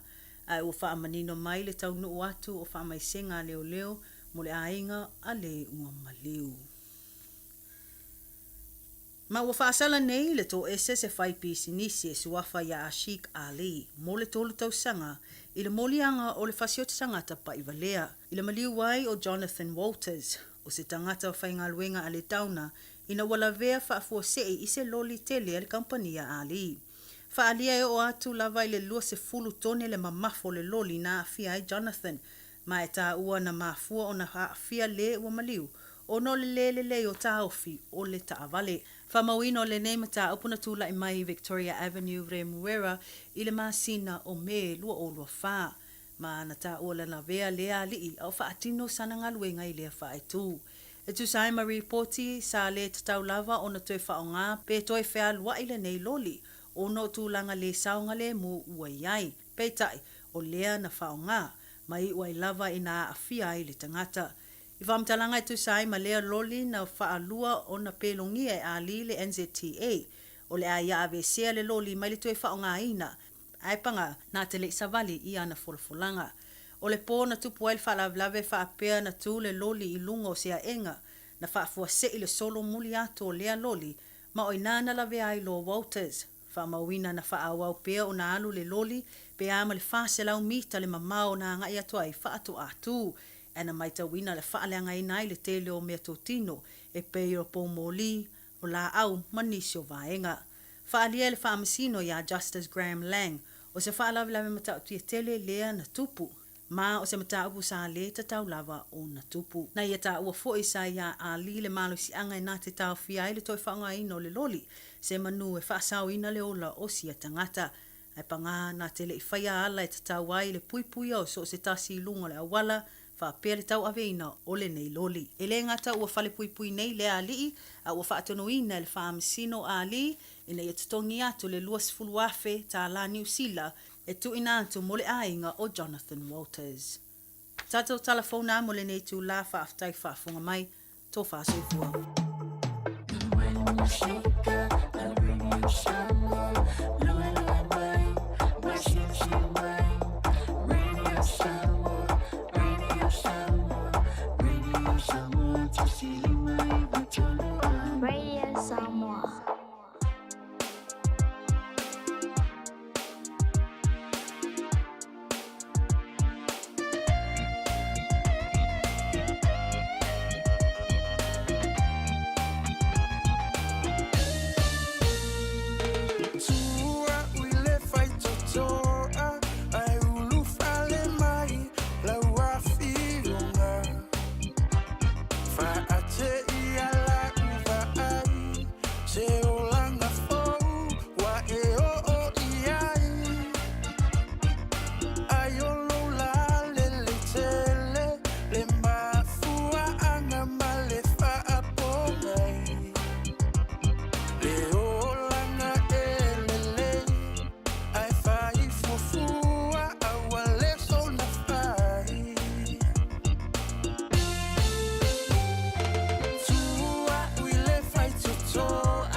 Fianga o le riva hanga o le woli e la gantai leo tātou telefon le ngata Samoa e pe o le sa whaafonga ati e le tātou. Tino tāpina ina e le fianga ia leo nua i li ai shahun chulvaenga na o telefon a le tātou ala leo. Ia mo le rifo ia stofia sa lusa funu o le rima sina o Novema lua fe lua lima. O le Jamie Lewis e MTS funwal tasi miru te ute e nei le i tūlai tolu wha malo antu i mātua. e le ngatoi leo le whana wa o ngā leo wanga i antu I maunta malawa ma ainga o lo wha puli mai le mai ai foi o onga ia mi se foi suenga o le NTA e pe ona safia ngai marisi o le malu o le whana wa onga ia mi se foi lava o le wha malo si antu leo nei matua e piki le whana wa onga le tuwa I o onga ai fiafia ngā o le wa maua le tātou whilo inga e pe lava le tātou tali foi le nei ia wau li mātango fio le stofi ma le fionga ia lilu mai ava mai na vai le sui le tātou wala leo pe onga lue mai ai tono siu tātou tru ia wala wale longa pui li o lo topa ia ma lo o tau mamalu risio mea o le a tupu risio vaenga o lo o tātou tali ai e fia mau ai se wha amara manga fia la le nganga o leu whaatasi mene fionga ia lilu mai ava ni vaenga o le awun whaatano whantua I loa maa lor ngā lumba lor whil whiwa lo fionga lilu mai ava Talo whai lau tō whafonga mua, ia, ai me se fo I o le tātou au nanga le Radio Samoa I New Zealand, pa talo whātu fo I le pa ia ma le malu o le tātou watunu o lo mai mo whaafunfunga le nei fo I vaenga o le aso, manatu o tau whaitusa I tātou I le tau singa o tātou tapa au siri langi, ia, vi ia le ali I lona alofa ma lona anga le nei, I le ngata I o tātou ainga New Zealand, ia, whapea fo ina I o tātou ainga o lo o salalau I le lalulangi atoa o lo maua mai le nei por kalame pe ona masani e soluma stofi malo soifua tātou te tau whaiva malo lavalilo malo le on sai malo fo I le tau tua turo madantu o le a papa avelo le tātou whaafilo inga le rivaenga o le a wauli wa lavalilo ngupuyari o le pa ia ma le malo le tātou turo e le taunu antuai o le fionga I le lipa le mia le bai ai o le valuwa ia so to I se lana si ngā se ngasi ia ma le tūlanga fo I e pi ona sa iai le tūlanga fo I le leo le tauma whai e tōni si o le autu stala I lona maunta fo e whesilingi ia le tūlanga I pi ona iai ia le whai ngā malanga ma le toi taliwantu le fionga le lipa le mia ia antono lena alia e mai ei nisi o vala I le asonga fua I na ua whilo I le fionga le lipa le mia ia ma le wasenga fo I o le autu stala so wa ila ia lea I le nā aso tau fia pe wha saina. Ia stasi leo newspaper ua loa tau sanga I tono le tātou tro. Ia, ma sa wha tali fo I la lilo mai ap. Po lea se tali mai. E le nganta I le newspaper. Ai wha pe fo I le whala puputonga. O leo tu stala I tono le tātou tro o le tātou Jaws. Ia, e pe ona lau si la fiai. Ia, le lana mai tawantu o le daua mai au na tali mai le wha puputonga. E mwhi ona e sao noa. I le tali mai e a pi ona sauni e le whaala putonga lea le autu stala samo. Ia, partai lau tō whafonga mua o le tūlanga lapa ia o le ua whaamanino atu e le Jaws ia po le whaala putonga fo I o tu stala le tātou atunu. Ia, e le lalangolo la tō manatu matalia le tūlanga fo I le ua tupu mai I le Samoa Observer. I le tūlanga o le sautonga lea o tu stala. Ai o lo oanga wa ala mafoi ia I tātou, po le tātou responsibility lea. Po le tātou lea tūlanga ma le tātou lea anawa tau e whai. Ngā ruenga e whai. O le tausia ina lele ina o le tātou sautonga lea. Pe ana ufa manino o le tātala noanga mua fonga mua. O le tūlanga foi lele o lae e iai ia lai le tūla fono e pe o ne whaatatia e pe o le media council lua festival lima po le fono lea o lo whapena o na lato whapena o na ilo ina mata upu ia e a lai ni tālo sanga e tuina mai ni tātou atunu ia ise tūlanga foi lele o se isi wa fia o na o ni whasalaunga le moni ia po ni tala se o whaia e se newspaper po se ofisa whasalau o lea lai tau mawhaia le Jaws, ia po le I le tātou press statements lewa tuina atu, na ia whaamanino, le tūlanga tonua lea, e le taria ina e le tātou whalatonga ia le tūlanga whailele o le, ni whao lima e whaia nga I tu sala, o lo ia I le tūla whono ma o le fundamental rights lea o le tangata o lo inalo le whawai, e mawhaia I ona tuina atu ia, tangi I le whamasinonga, ona o ni tūlanga wa afia, afia I tu sana. Alo o iai foi le tūlanga foi le tātou sautonga lea. Ai peia ona mana ia matango fia tata no anga talwai. E el tata sa tonga el ta ya la le mo man fa tatia. O le si so langa lo fa manino atu le press statement le al tata to us. Lo fa manino atu ai le process. Po o le ala fua lea. E ta ilima i le fa tinonga o tu langa fa pepe fa wa fa ina se tasi ona o fa lau. Le olo o yai le tata tu langa fa le pena o ta po kalame mo mua. A fai wa ia wa e a faina ona o se fa'asalaunga e taipei lau le mataupu lea taua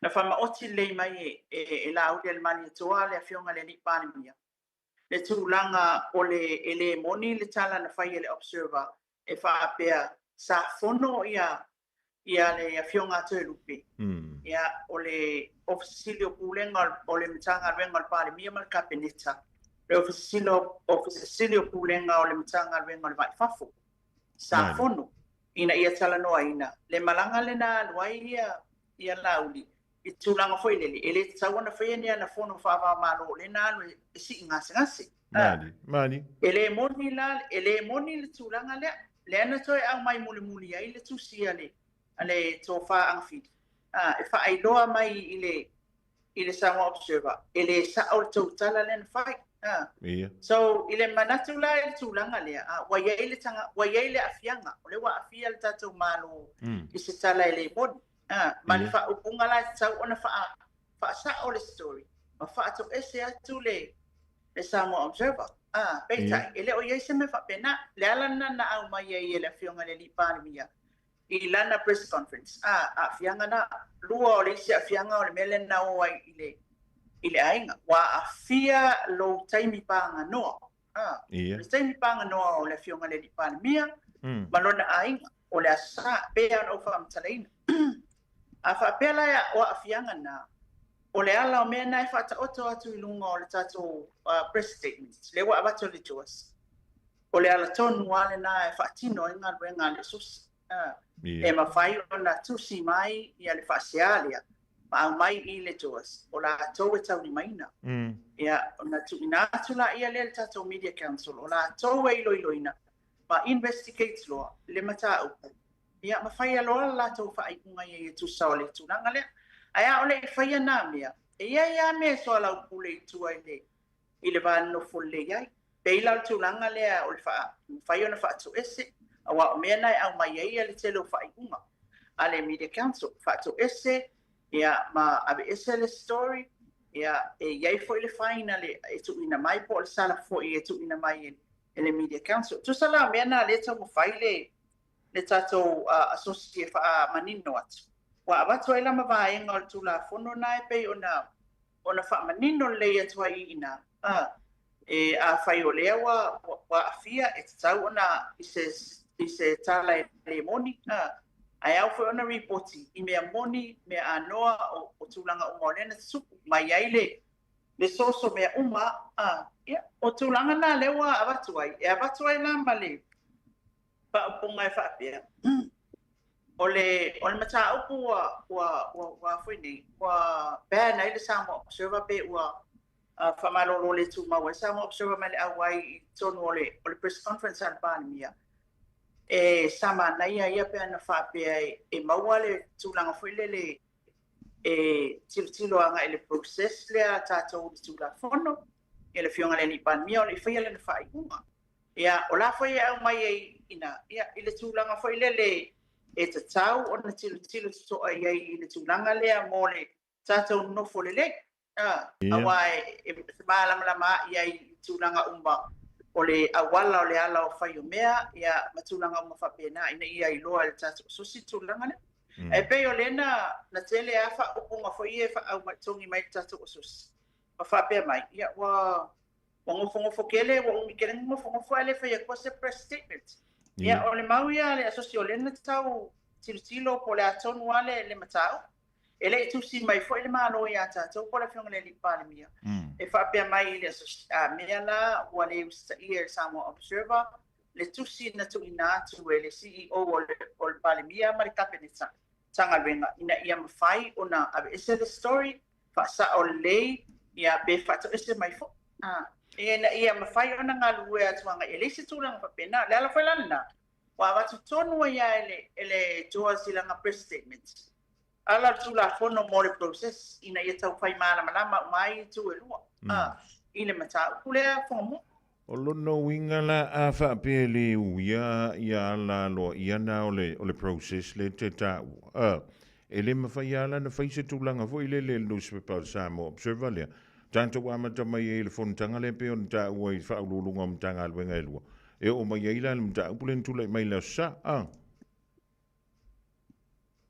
La leo ngalo fisi. A whaapea e le ia o antu se tusi anoa ia mawha o ngā le process.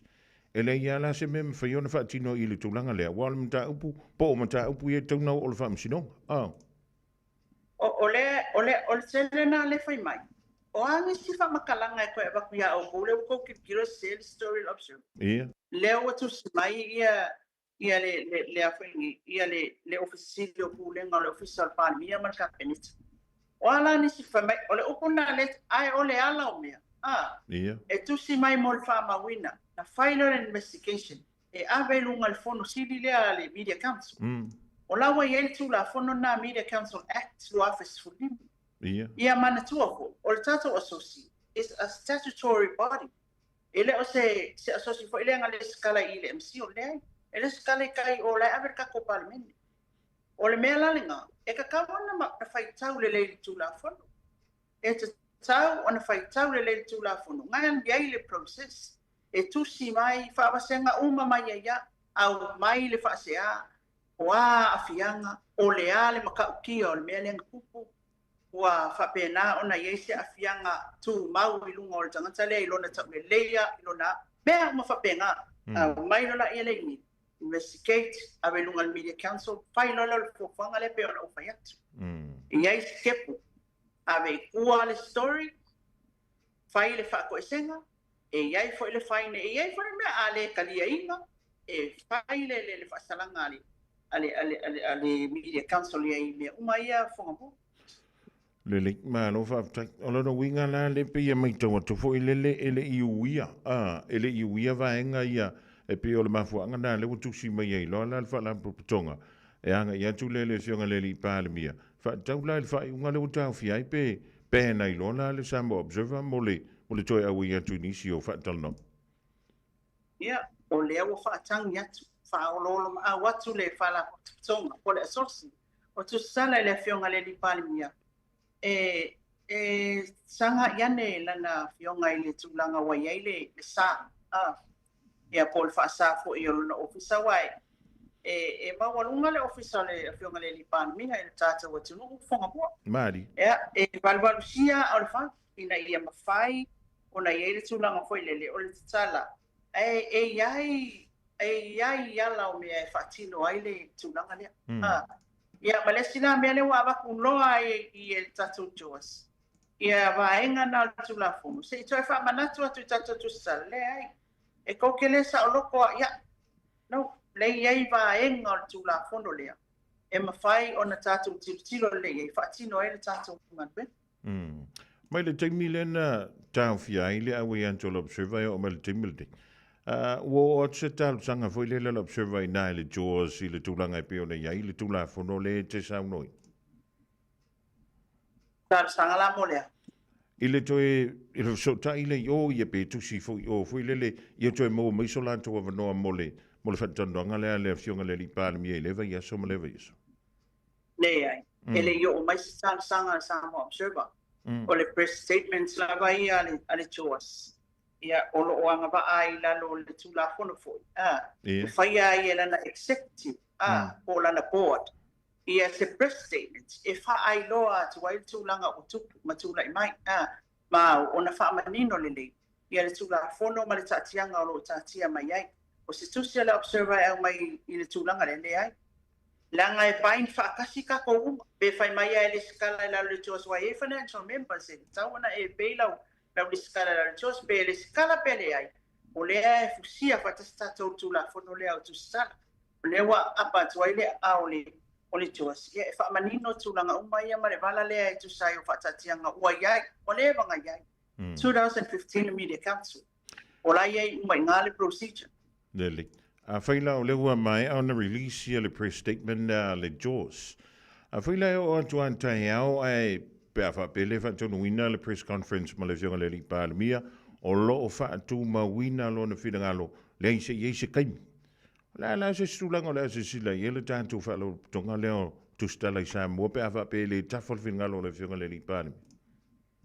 Ia, o leo watu watu tātou press statement angafi. Se o lea fo I whaolo e wha tālu sanga I nei le fionga le ni pālemia. Tālu sanga atu lo na whirangalo. O lea nisi tūlanga I o iei le pēn lea matostoso o mia tu. Iau te iro lea tau whailoa I le tua se tilo fo. I le tūlanga I tau ona iei. O le tūlanga tā ua whonga mua. So se tunu ua. O le tūla whono e whatula I mai. O le alo whirangalo ma ai whea mawalunga I whea. Le ai. E ke kilo e le tūla whono. Tūla whono lea. E lima ta ina o mai tangata uma. Ia launga ta sia o mai tatou uma. Lele, ma lo fa tai ya tonu o lewa ma na ia foi le tula I mai o le manta upule. Le winga o la fa mtalanga foi le. Se I tatu toi foi ye silsila le tula fono. Lua fes fu ma le lima. E se ma fo anga fa tula I mai le tula fono lea e tau au fiai ye so stanga te lava e mi se ala senga tu stala li lu mai. Ia o nisi foi o mea na tupu. Ina vai taimi. Mea na tupu foi ia tulanga pesa. Ia foi tustu singa newspaper lava Sambo Observer. Ia na e le to fa il na foi lau o le natai. E te tau ona ia se tula fono fa apea. Ia se fono fa apea I lunga. E ave ia mata e independent ala le lau na. E independent. E le kango aku ia tatou uma. Ia. O la lau to te whai unga la lea. Lea na whausia I loa le tūla whono lea lua whasifulima Media Council. Ona o mea na tupu. E laia se mea e whai a fua ia ua se mea na tupu. Na whai ona o mea na tupu. Ia o tusinga whai Samoa Observer nga I tatou whai ngā malo I nā waita. Ia o lea na manatu ai loa le tūlanga I le lau o le joasai e nā teimi. Tatau ona whai se tūlanga wha. Pesa whai e consultation tele la whai e company na nga I mai whai le e whaatanoanga tele na. Ia, ma o leo tatau mana tua tu wha matalanga nei a na mua I manai tusai o le tatou wha la tonga li whonga mua. Ia, o le tūlanga lana na lai ona whai le na taatia lo la ia leo e sen lau o le taimile na. E taatia e tūla whono. Ai na watu tupu a mea na I saupea o whamtalanga I amtustu singa. A nga I le malu. Ia, o lea na toe na lai loa ona whaile le tālu sanga le mawala a watu ia le sunga tuira e pai I ole law reform. O pio ia tula, pono le whatati atu ele. El tatou lau o mwai. Ia o ina la le na toe au mai e lo tula pono.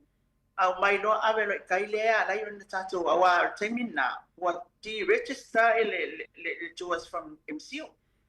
Lela ave loka kai o ile mela kai o legislative. Le ka ko ke le skala as a statutory body. Ia ka ko asos. So all tula fonola. Ia lai kai o. Mo ilan to fu yele o mala le se singa le stala le ile MCO.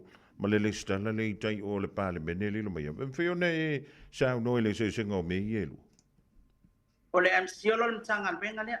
E mantua tatu mtanga venga o le Ministry of Commerce, Industry and Business and Industry. Mtanga venga o pisinisi ala manuia malepa. MCO. Ia, e whainga le skala e pisinisi ma whaatonga fo I pei fo tatou. O le stala I tai o le tatou legislative board kako kono whaitula fono. Ia, o kula fongola o ka kou ave kai o ka koli poki. Di poti whaatausanga, annual general meeting, o aka ko mea uma. E ave I tai o.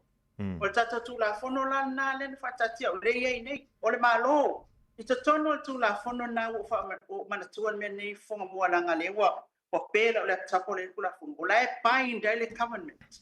O lai fusia I le malo I tato tula fono na. Lua fesu lima Media Council. O lai fusia. Usia le malo o ia au mai le fund. E fund le Media Council. E sea, langa fono le tango mai e sa o mea uma e tupu. Ia afianga o nei tatou tangata e afia ona o tustu singa mga luenga tatou media. O le ala na le fatoi, o le malo la bind, o le fusia i tula fono la. O lona winga lai e fōlinga mai foi lele. E te tau o na manga whangafa foi le malo la tau i le la tau pito la au. E wha tau le tula fono le au fia to ele josa. A foi le winga na la utala, lai le pale mini. E rida so se kangaka sa moa i tula fono. E usta ia i le tula fono. Lala le na o le mātou wha, o le olo pito wha atu. I le tūlanga o tuku nei. Plani a wha au, ina ia manatu mai. O le tūla fono, o le ilunga o le malo o le tātou o tunu. E launga titi ai tangata umba. E te taula, ia, ona amana, ia foi le leo vai vai. O le tātou o sosi nei. E leo se leo malo sikerea. O le leo vai vai o se tātou o sosi nei. I le fionga le li pane mia. E tu sai o le sawa. Tu ina Samoa Observer. O ia la o mea mala le tula fono ma le process le. E whaatino uma ia le tulanga lea. Ia e pe o le tulanga na o le na mato na lai ona whai lo le press statements le. Ia matu ina atu fo. O nai a whaape o le whasiringia whamai sa kaunga whamaki la kila kumaka upui e rua na au mai e le pali mia.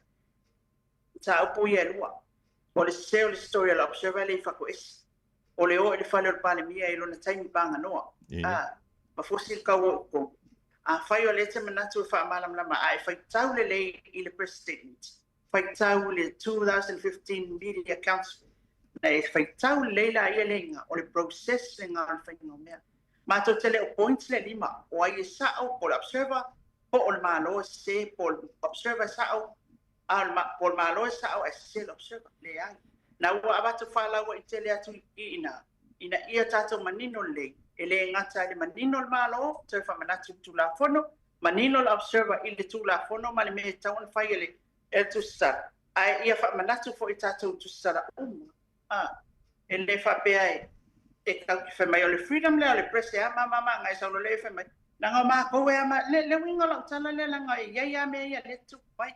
Mari. Na ia ili ta iala ma le tula fono tātou tianga i le lenge. Lilo, tantalo no ele tulanga foi lelo ethics. I le ngā luenga wha atu stala. Ai mai se i tātou. I se foi atu mā ngā Samoa. E se foi tū mā ngā tunu i whafonei.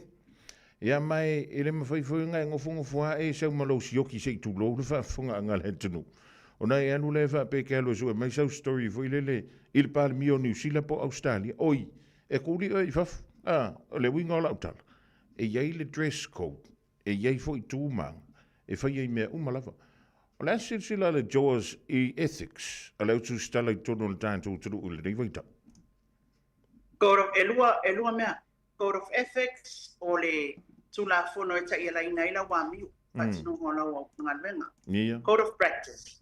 O le ta iala ina o lau ngalwenga. Tu o lau ngalwenga. Ioi. Ia o ta iala lale e te ta ua code of ethics. Manino ia. Manino ia o le tātou wanganu.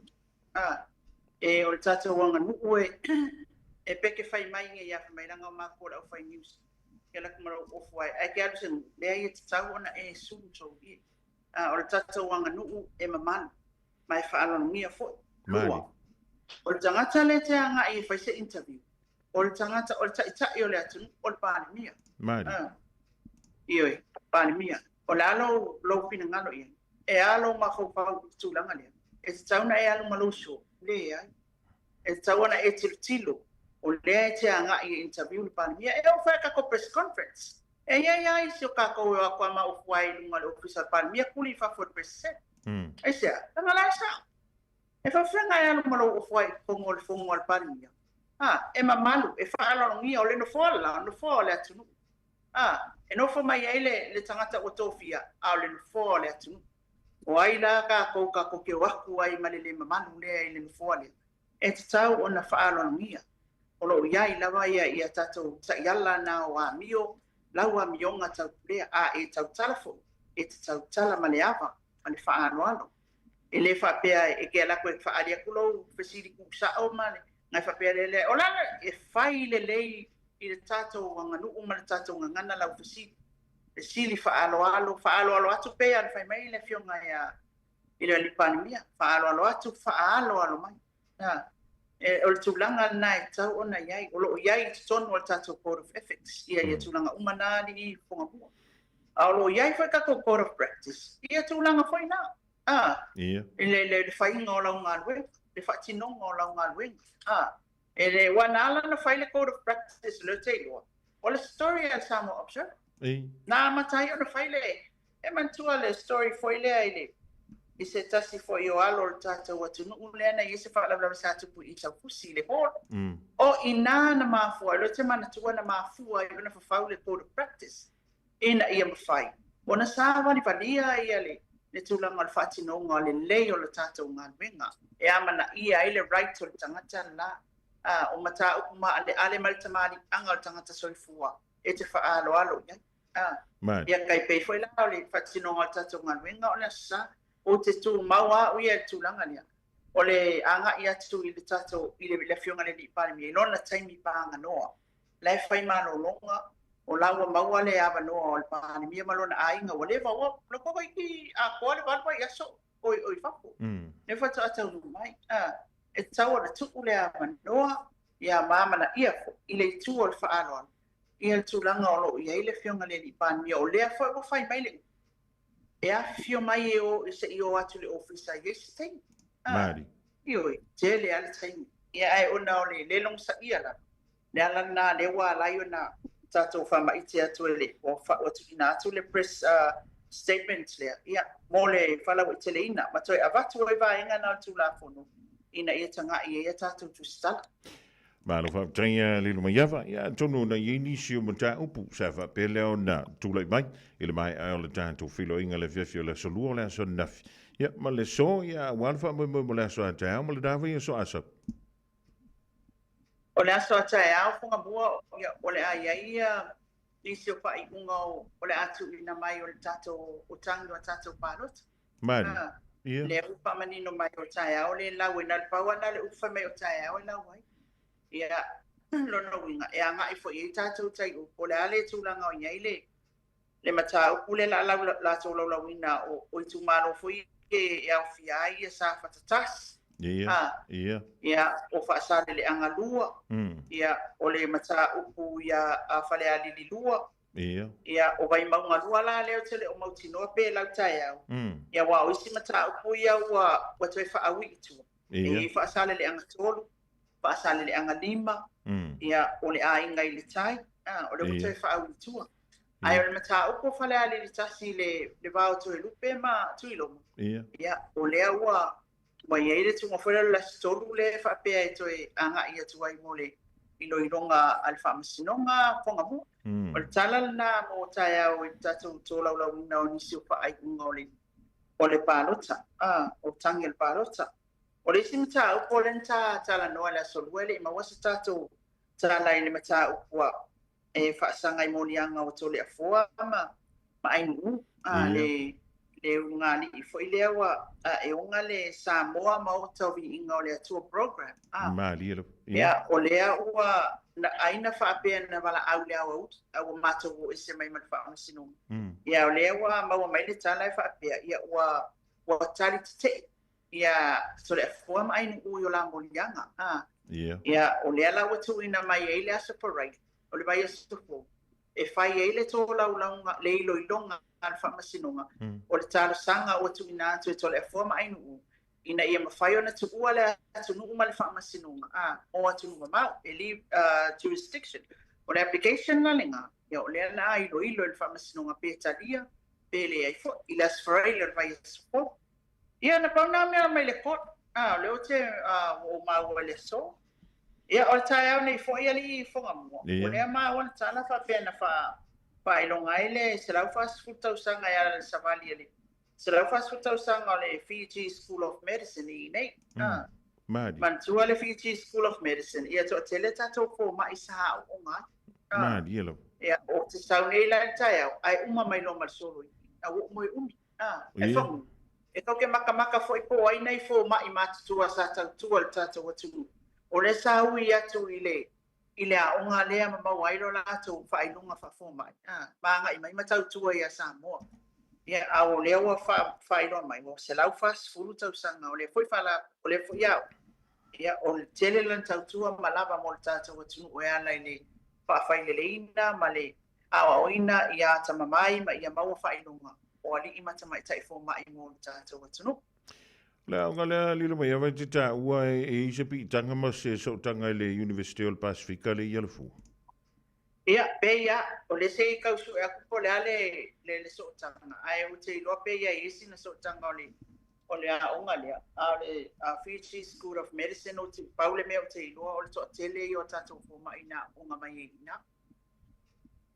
Le ma lo fa tai ile manta uia tola forma ai nu lo no winga ile ilo le aso ilo ai ia wana wa botite e tu fo ile i tu inga po morianga i pe ona tu ina tu ale la ilo la le manta au fo ile o le mafai ona tu o sa mo sina taimi ai toi fo ia tu ile taimi to la ile fa msi donga o le sa o le manta pu le vai fo ia abatulan wala ona le lo term ta au tu yo la monianga ona le wala talo sanga fia tu wala tunu olono winga ia la mafu ang fa pea oni tulanga tau siake fo mai ia matulanga fa pena ia e mantua foi la oi ile me e fai e tu e fa mautino ai e toi fo i mantanga tale mari ina tula pure security foi lele e tu waile atu nu tu tongi le tupe ia e pa ulunga o lea ia le e fai le tulanga le tupe ia le toi fo i mai ma le toi fo i mai e tali molianga ele ilo tian ta o tu o le wala tang fia mo le ta sanga le pe ma fai ele ungali i ona ele fionga to le forma ai ona malanga ia ona fu le farmasino fai ole o wa tuku me fa pena leave jurisdiction by the surety on alule ye te fo mai ye se tang fia ma fa tau tai ele fa masino ngal mta o tulia o itu sai ma la mo yanga ye o tu ina tu fa masino lele ma lo fa tnya o ani si vai nga tu lai mai tono le tatu tru ye wa le tele o fa lo ngo tu apena palolo tele tatu ile mai ai ona i fa palolo ye ta o le lo mai o ngai ke fia kausa mi palolo bueno foi aka apisa mereka ya palolo ka sera make fa pia ba kwa fia ai palolo ale ri dia ia na pawana ono fa pia foi ia mala mi kalengo mi kai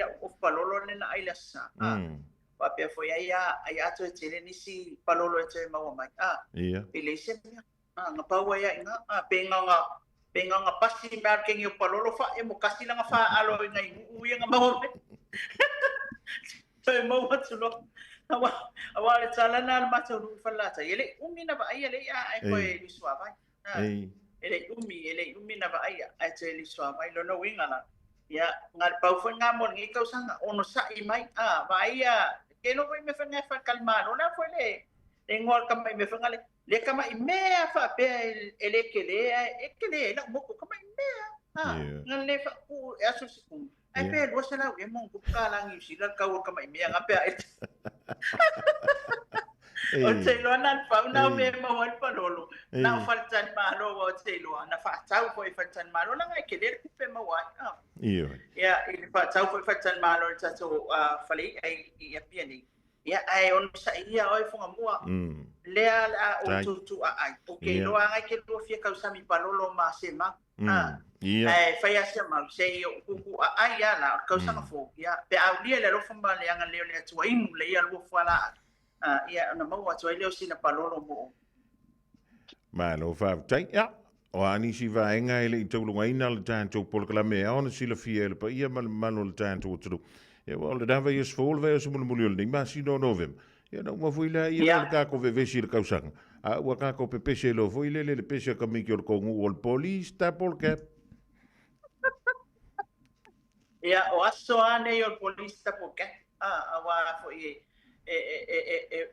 o nga lo se le me nga ile ona ya ol fia nga Christmas ya e wa na moi tu ole o police ta por que ai ole tulanga le taimil nei fonga mua ya o te loa o le talia pe ese kontanga male fionga le lipan mi le aso tayao ya talia fo tato fa ngai o tato fa msnonga ya tayao mo wato tato ripoti pa te ba pe am se 5 minute Mani. Ia, ona ia whapena foi mai sinta o kui o tali ne inia tatu whai unga tai au. Inisa mta o ku ia o le a whapena lava ona longo kui ali i fol tatu atu e alatu sa tatu whasanau ngai lungo tatu Radio Samoa. O le taimile nei ia, wa keu fol tatu atu a wa foi ke masi ma tau sanga fo. Ia, o le taimi foi wa tu uma iai le nei fai unga tau sanga o le la tatu wanga ia tu masina fo. Ia wha moe moe ngā o nei nuu mafio anga, a inga, ia e kalesia, ina ia mawhai o na whaatau wina. E pau ale tūlanga, ia whapena o na tātou sao mai nisi o pālawe te tupu whakua se. Ia e le tau, pare si o si o manga, e le ngata koe lea. Ia o nisi o me e ono le peti e le file e mua si o tātou atu, ia whaatau mau ai mai. Ia mea pe a pai e yeini wha moe moe ngā lo fuafua i eilu tātou. Tuna me se fu i ta whaonga. Ai, na ole pauna mo leia soli fonga mua. Te loa tātou e whi loa i a tai au pe awha pe e uma mai le wha masinonga le si tātou wha i uma le. Malo wha tai malo sau noa le luma yawa ia. Ve ilo le wha tawa e mo le tuelenga nga wha tai mo le tātou whilo inga le rivaengo le a woli. O le a tātou mai e tasi e pe na e sau noa le rivaengo le aso. Tai atu le tuolo soi fuma le mantu o la tau. Tali ai. Ia pe o le ale tūlanga o le a o tui unga wha amsironga o tātou whainga pālota. Ia pe o le a alusa o le sui dāna manu malo. Ia pe o le a tātou toi foi. I le me foi lele o le pālota. Le titi le tu malo, ma le tu malo. Ia o le mawai leo so nao. Te lenga e mai alo whiragalo. Taurunga i le tātou whilo inga i le so. Ia whapta tele la vai lau tau whawhanga mua i e tatununga. Ia, alo whatu lea tu e lau tite. Mawalo malo si e wasu tātou atunu. Tai. Whapta tele sa moa i lau mai mo whawhonga le ne tu lai por kalame pe ona iai fo a whai o iai se tala o le tau tamari i lau whawhonga mai. Ia, mani atu le ne fo i whamoe ngā lava ina ia mawhai ona maua ato atoa a walo tu sila fia e tu sai o nisi o mta o pulu tātou atunu. Ma ngalo mai so mātou whani tonu. Ai ele manatu alo fangia le atua o mo le atu proto so i fua tai a tata toi fei loa i fo ile mo se po uma fonga moa ia wa fai ngo tata fa masiong on palo tai mo temne ia mai atia o samo nei manu ia tele le tutele fo mo ia fo i fa se sanga samo le afia nei ni aso so pase fo so i fo ma ia manuia le fionga ia le mai yava maina vai le suyo le tatu wala leo mai sa mo wala vai le longa puieri i lo tupa ia ya ma lo uto malu meo lo tupu meo le atupu ya mari so vai nga lo tula i mai le fai unga o le nei fo i viaso o le te mila se anti ya sfurtasi minuto lo toe ona talia o le tula e fai le nei fo i vai nga o le afiafi. Just think a minute, it could change everything.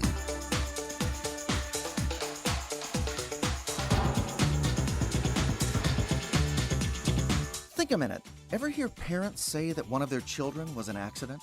Meaning they hadn't planned on having a baby at that time. Albert Einstein, the genius scientist, after his lifetime of studying the universe, said, "God does not play dice." Einstein understood that the creator of this universe made everything in it with a specific purpose. It's not fate, chance, luck, or coincidence that you're living right now. So while there may be illegitimate parents, there are no illegitimate children. You may not have been planned by your parents, but the one who actually made you definitely designed you with an important plan. In fact, God's purpose even works with the wrongs and mistakes of humans.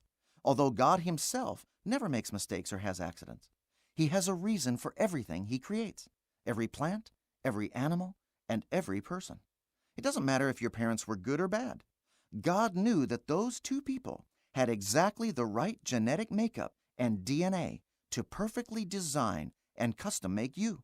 He gave you your unique, one-of-a-kind personality and abilities. You have an important purpose and place to fill in this world. God was even thinking of you before he made the world. The more scientists learn about the universe, the better we understand how the Earth's atmosphere and environment is perfectly designed for humans to live in. A world-renowned scientist puts it this way: all the scientific evidence shows that the universe is specifically designed for the goal and purpose of mankind living in it. So why did God go to all this trouble of creating a universe for us? Simple. He loves us. You were created so God could share His love and life with you. You can't find a much more important purpose for living than that. But the only way you can fulfill your purpose and fully enjoy your life is to live your Maker's way every day. So won't you ask Jesus to forgive you for living your own way and help you start living His way? He can even use your past mistakes to help you learn how to fully live your life on purpose. Just think a minute.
O le dawa tolunga atu ia le tātou polakala mena o le think a minute mo i tātou umala vai le nei ia wauli. Ia po le rei fai fia fio lea so tofi ina ua toi whānei miru talo toi o nā tāle o le itula e wha. Radio Samoa, tasili mai watolu. Samoa. Tasi lima i tu. Amo.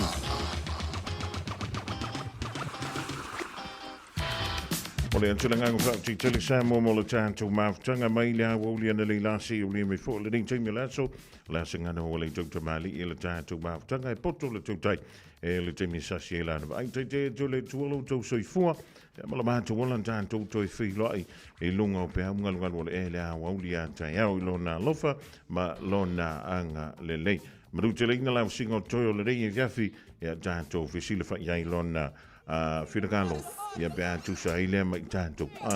Heoi, a bia wha bene, o lo walwar swimming pool. A lea ele swimming pool. Ia, kako oi whaka i ka. Stay meis manu yellow au. Iwa pu pes furu valu. Mana tua tātou whala au o le ni, via.